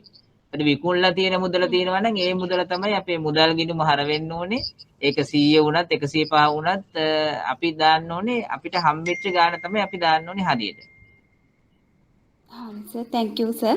සමාවෙන්න. ඔයා දැන් ඔයාගේ ප්‍රශ්නේ තව කෑල්ලක් කියන දැන් හිතන්නකෝ දැන් ඔයා හිතන්නකෝ අපි 100ට තමයි සාමාන්‍ය ගණදෙනු කරුවෙකුට විකුණන්නේ. හරිද? එතකොට තව කෙනෙක් කියනවා මම ඔයාට විකුණුම් ගේන්නම් ඔයාට විකුණුම් මට හැබැයි බිල ලියලා ඕනේ 110කට කියලා. ඒතර එහෙම 110කට දැම්මම ඉන්ලන්ඩ් රෙවෙනියු ඩිපාර්ට්මන්ට් එකට හැමතැනටම අපිට 110 කියන පිළ තමයි අපිට එන්න ඕනේ. එතකොට දැන් අපි ඒකට තව කෙනෙකුට කමිෂන් එකක් දෙනවා නම් අපි අර විකුණුම් වල කියන්නේ ඔය වෙළඳ ගෙඩිමෙන් නෙමේ පල්ලෙහා තියෙනවා ලාභ ගිණුමේ විකිණීමේ හා බෙදාහැරීමේ වියදමක් කියලා ඒ කමිෂන් එකේ ප්‍රමාණය අපි අනිවාර්යෙන් විකුණුම් හැටියට දාන්න ඕනේ අපි විකුණන මිල කමිෂන් එකේ ප්‍රමාණය අනිවාර්යෙන් වෙනමම පෙන්වන්න ඕනේ වියදමක් හැටියට යටින්. ඒත් අපි බිලක් අඩනවා නම් 110ට හරි 105ට හරි 100ට හරි මේ විකුණන මිල තමයි අනිවාර්යෙන් දාන්න ඕනේ. ඒකේ කිසි ගැටලුවක් නැහැ. අපි විකුණන මිල තමයි දාන්න ඕනේ. අර කමිෂන් එකක් ගේනවා නම් එහෙම වෙන ආයතනයක වැඩි මිල දාලා හරි එහෙම ගේන ඔයගොල්ලන්ගේ එහෙම ප්‍රවර්ධන වැඩි පෙළවලක් තියෙනවා නම් ඒකට අදාළ වියදම දාන්න ඕනේ පල්ලෙහායි විකිණීමේ හැබැයි කියලා තියෙනවා. ඒ තැනද ඒව දාන්න ඕනේ එතන. වියදමක් හැටියට. ඒ දෙක එතකොට අන්තිමට නෙට් වෙලා තමයි අපිට හරි ලාභය එන්නේ එතන. පැහැදිලි සර් thank you. හරි. right. තව කෙනෙක් අත උස්සලා තියෙනවා මහේෂ ප්‍රේමසිංහ ප්‍රශ්නයක් තියෙනවද? නැත්නම් මහේෂ ප්‍රේමසිංහද කතා කරේ?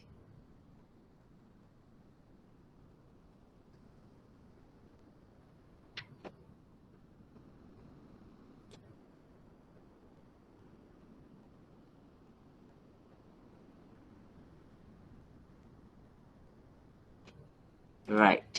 අපි යමු ඊළඟ ගැලපීමට.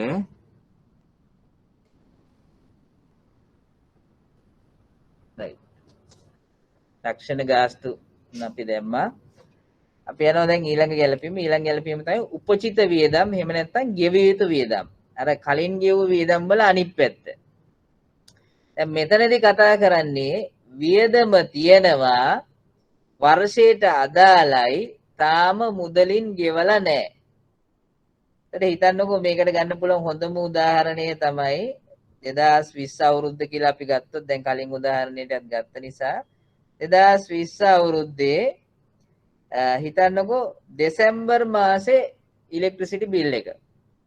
ඔයගොල්ලෝ දන්නවා 2020 දෙසැම්බර් මාසේ ඉලෙක්ට්‍රිසිටි අපි යොදාගන්නේ 2020 අවුරුද්දේදී ආදායම් ජනනය කරන්න. එතකොට 2020 දෙසැම්බර් මාසය කියලා කියන්නේ තවත් එක මාසයක් 2020ට ඒකේ වියදමක් දරනවා නම් විදුලිය කියලා ඒ වියදම එන්නත් ඕනේ 2020 වියදමක් හැටියට. right.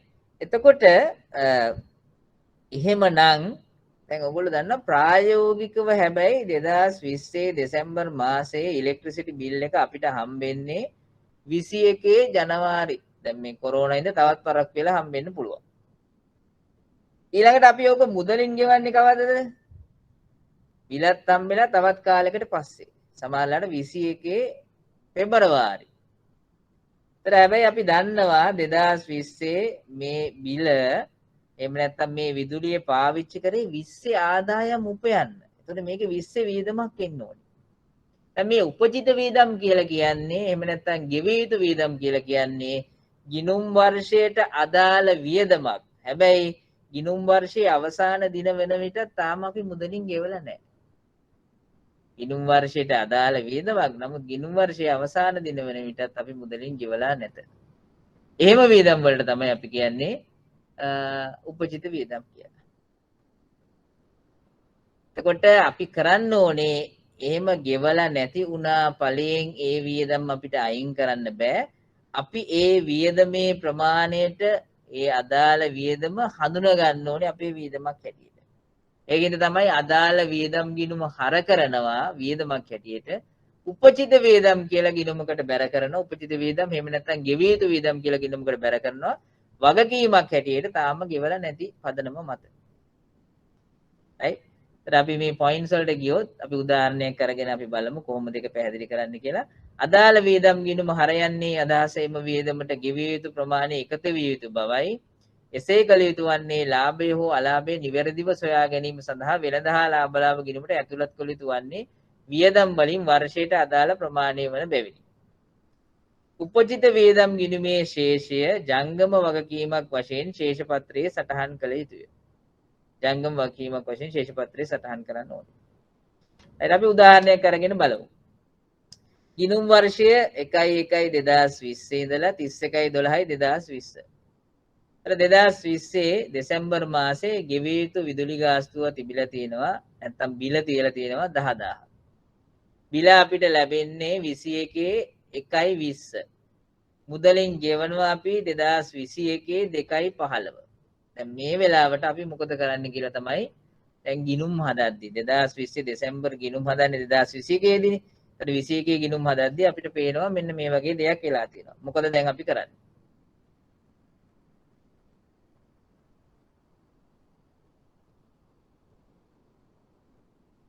මොකද අපි කරන්නේ? අපි කරන්න ඕනේ මේ වෙලාවට මොකද අපි දන්නවා දැන් වියදමක් වෙලා තියෙනවා කියලා. විදුලි ගාස්තු කියලා වියදම තියෙනවා. විදුලි ගාස්තු කියලා වියදම තියෙනවා. ඔන්න අපි කරන්න ඕනේ වැඩේ. ඒතර දැනට මේ නිල් පාටින් මම පෙන්නලා තියෙන්නේ අපි හිතමු 2020 ජනවාරි 1 වෙනිදා ඉඳලා 11 වෙනිදා වෙනකන් අපි මුදලින් ගෙවලා තිනවා විදුලි ගාස්තු. ජනවාරි බිල, පෙබරවාරි බිල ওই විදිහට රුපියල් 90000ක් ගෙවලා තිනවා. නිල් පාටින් පෙන්නලා තින්නේ ඒක. විදුලි ගාස්තු කියලා ගිණුම හර කරනවා. මුදල් ගිණුම බැර කළා අපි විදුලි ගාස්තු ගෙවාගෙන යනවා නොවැම්බර් මාසෙ වෙනකන්. හැබැයි දෙසැම්බර් මාසේ බිල අපිට හම්බෙන්නේ ඊළඟ අවුරුද්දේ ජනවාරි, ගෙවන්නේ ඊළඟ අවුරුද්දේ පෙබරවාරි. දැන් මේ උදාහරණෙට අනුව. ඒතර 20 දී අපි මේකට මේ 2020 දෙසැම්බර් මාසේ බිල සම්බන්ධයෙන් 20 දී අපි මුකුත් කරන්නේ නැහැ. right?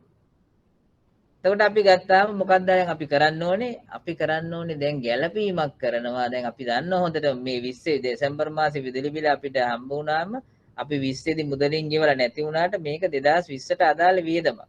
ඒතර අපි ගැළපෙලි සටහනක් ගේනවා. විදුලි ගාස්තු ගිණුම හර කරනවා උපචිත විදුලි ගාස්තු කියලා 10000ක්.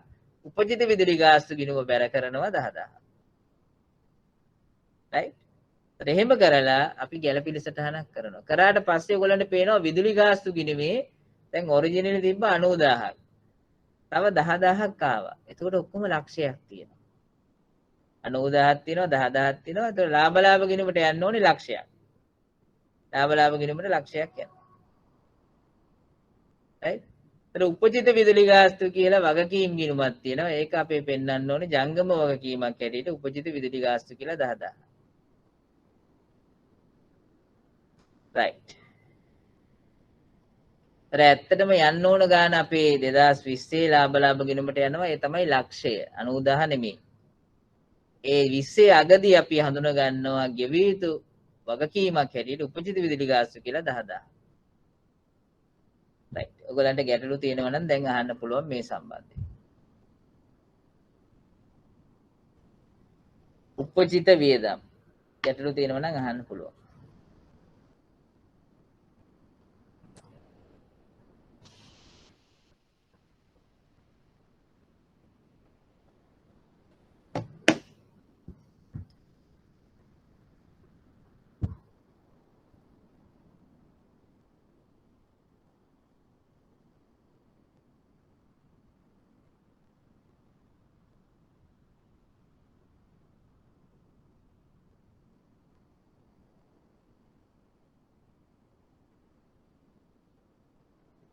right. එතකොට වියදම් ಜಾති දෙකක් තියෙනවා. කලින් ගෙවූ වියදමක් එහෙම නැත්නම් උපචිත වියදම්. ඔය ගැළපිලි දෙකම එන්න පුළුවන් ඔයගලන්ට විභාගෙට තනි පුද්ගල ව්‍යාපාරයක, හෝල් ව්‍යාපාරයක, සමාගමක ගාණක් හදද්දී. right? හරි. එතකොට දැන් මම මේවා මේ ලොකු වෙලාවක් අරන් විස්තර කරනකොට තනි පුද්ගල, හෝල් ව්‍යාපාර, සමාගම් ගණන් හදද්දී මේ ගැළපිලි ආපුවම ඔයගොල්ලන්ට ඇඟ වේවුලුම් කන්න බෑ. මේක තේරෙන්නේ නැහැ කියලා කියන්න බෑ. දැන් මේ දේවල් මම වෙලාව අරගෙන මේව තේරුම් කරන්නේ. ඒක නිසා ඔයාලට ප්‍රශ්න තියෙන ඕන එකක් අහන්න පුළුවන්. ඇයි මේ ගැළපිල්ල මේ විදියට කරේ කියලා. right?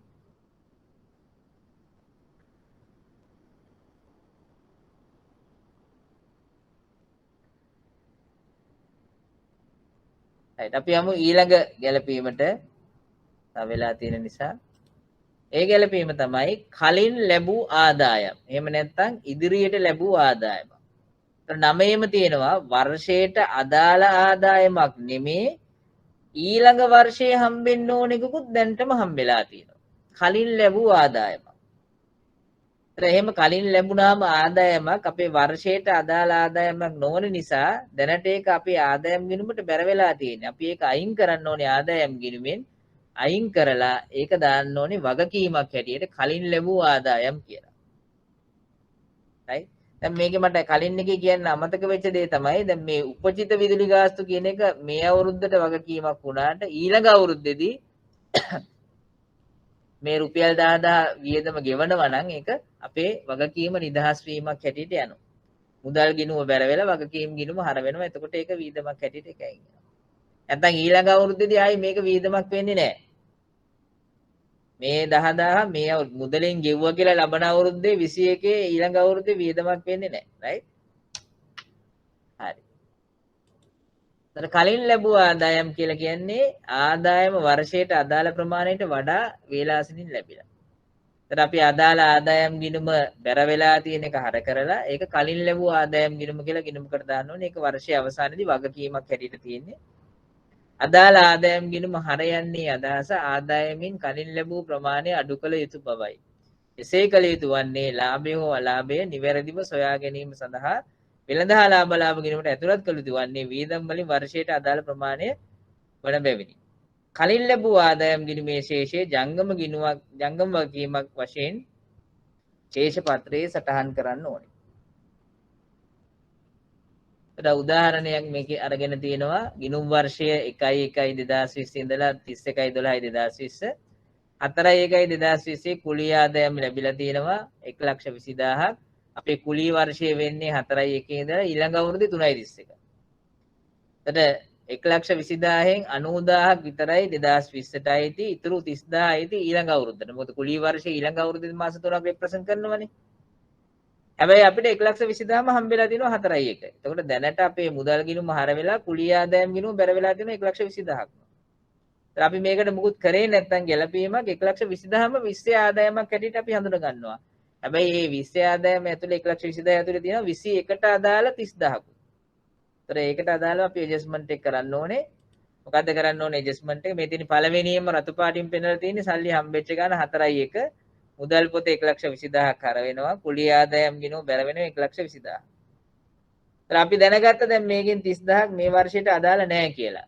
ඒතර වර්ෂයේ අවසානයේදී අපි ගලපිල්ලක් කරනවා කුලී ආදායම් ගිණුම හර කරනවා කලින් ලැබූ කුලී ආදායම් කියලා 30,000ක්. කලින් ලැබූ කුලී ආදායම් ගිණුම බැර කරනවා 30,000ක්. එයන වර්ෂයට අදාළ ආදායම 90,000 යනවා ලාභ ගිණුමට. 1,20,000න් 30,000ක් ආක් කරාම ලාභ ගිණුමට යනවා 90,000ක්. අර කලින් ලැබූ කුලී ආදායම අපි වගකීමක් හැටියට පෙන්නනවා. හැබැයි මේක ඊළඟ අවුරුද්දේදී මේ වගකීම් ස්ටේටස් එකකින් අයින් කරලා ඒක අපේ ආදායම් ගිණුමට දාන්න ඕනේ. වගකීම් මේ ගිණුම හර කරලා කුලී ආදායම් ගිණුමට දාන්න ඕනේ. ඊළඟ අවුරුද්දේදී කලින් ලැබෙන්නේ නැහැ. ඊළඟ අවුරුද්දට අදාළ ආදායම. right. ඔයගලන්ට ගැටලු තියෙනවා නම් අහන්න පුළුවන් මේ කලින් ලැබූ කුලී ආදායම් සම්බන්ධයෙන්. නැත්නම් කලින් ලැබූ ආදායම් සම්බන්ධයෙන්.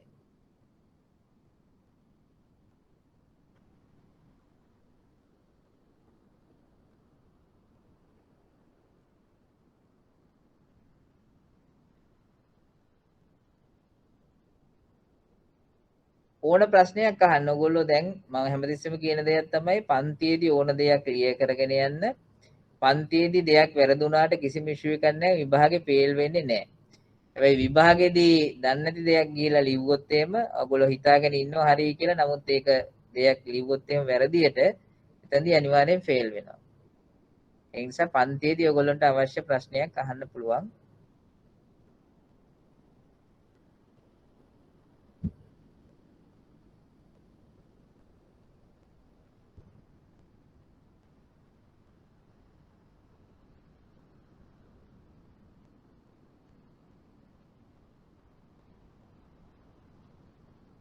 හරිද? ක්ලියර්ද? කට්ටිය නිදිද දන්නේ නැහැ.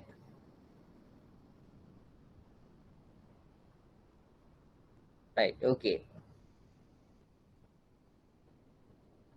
අද අපි කතා කරා අවසාන තොග ගැලපීම කෙනෙක් අහන සර් එක්සෑම් එකට කැල්කියුලේටර් යූස් කරන්න දෙනවද කියලා. ඒක දරුවෝ මෙතන කට්ටියකින් කතා කරලා අහගන්න. right? අද අපි කතා කරා අවසාන තොග ගැලපීම ගැලපිලි සටහන් හැටියට. ඊළඟට අපි කතා කරා කලින් ගෙවූ වියදම්, ඊළඟට උපචිත වියදම්, ඊළඟට කලින් ලැබූ ආදායම් දැන් කතා කරා. තව එකක් තියෙනවා අපිට කතා කරන්න ලැබිය යුතු ආදායම්. ලැබිය යුතු ආදායම් සහ ඊළඟ ඉතුරු ගැලපීම් ටික ඔයගොල්ලන්ට ගැටලු නැත්තම් මම කැමති පන්තිය දැන් නතර කරන්න. ඔයගොල්ලන්ට ගැටලු තියෙනවා නම් දැන් අහන්න පුළුවන්.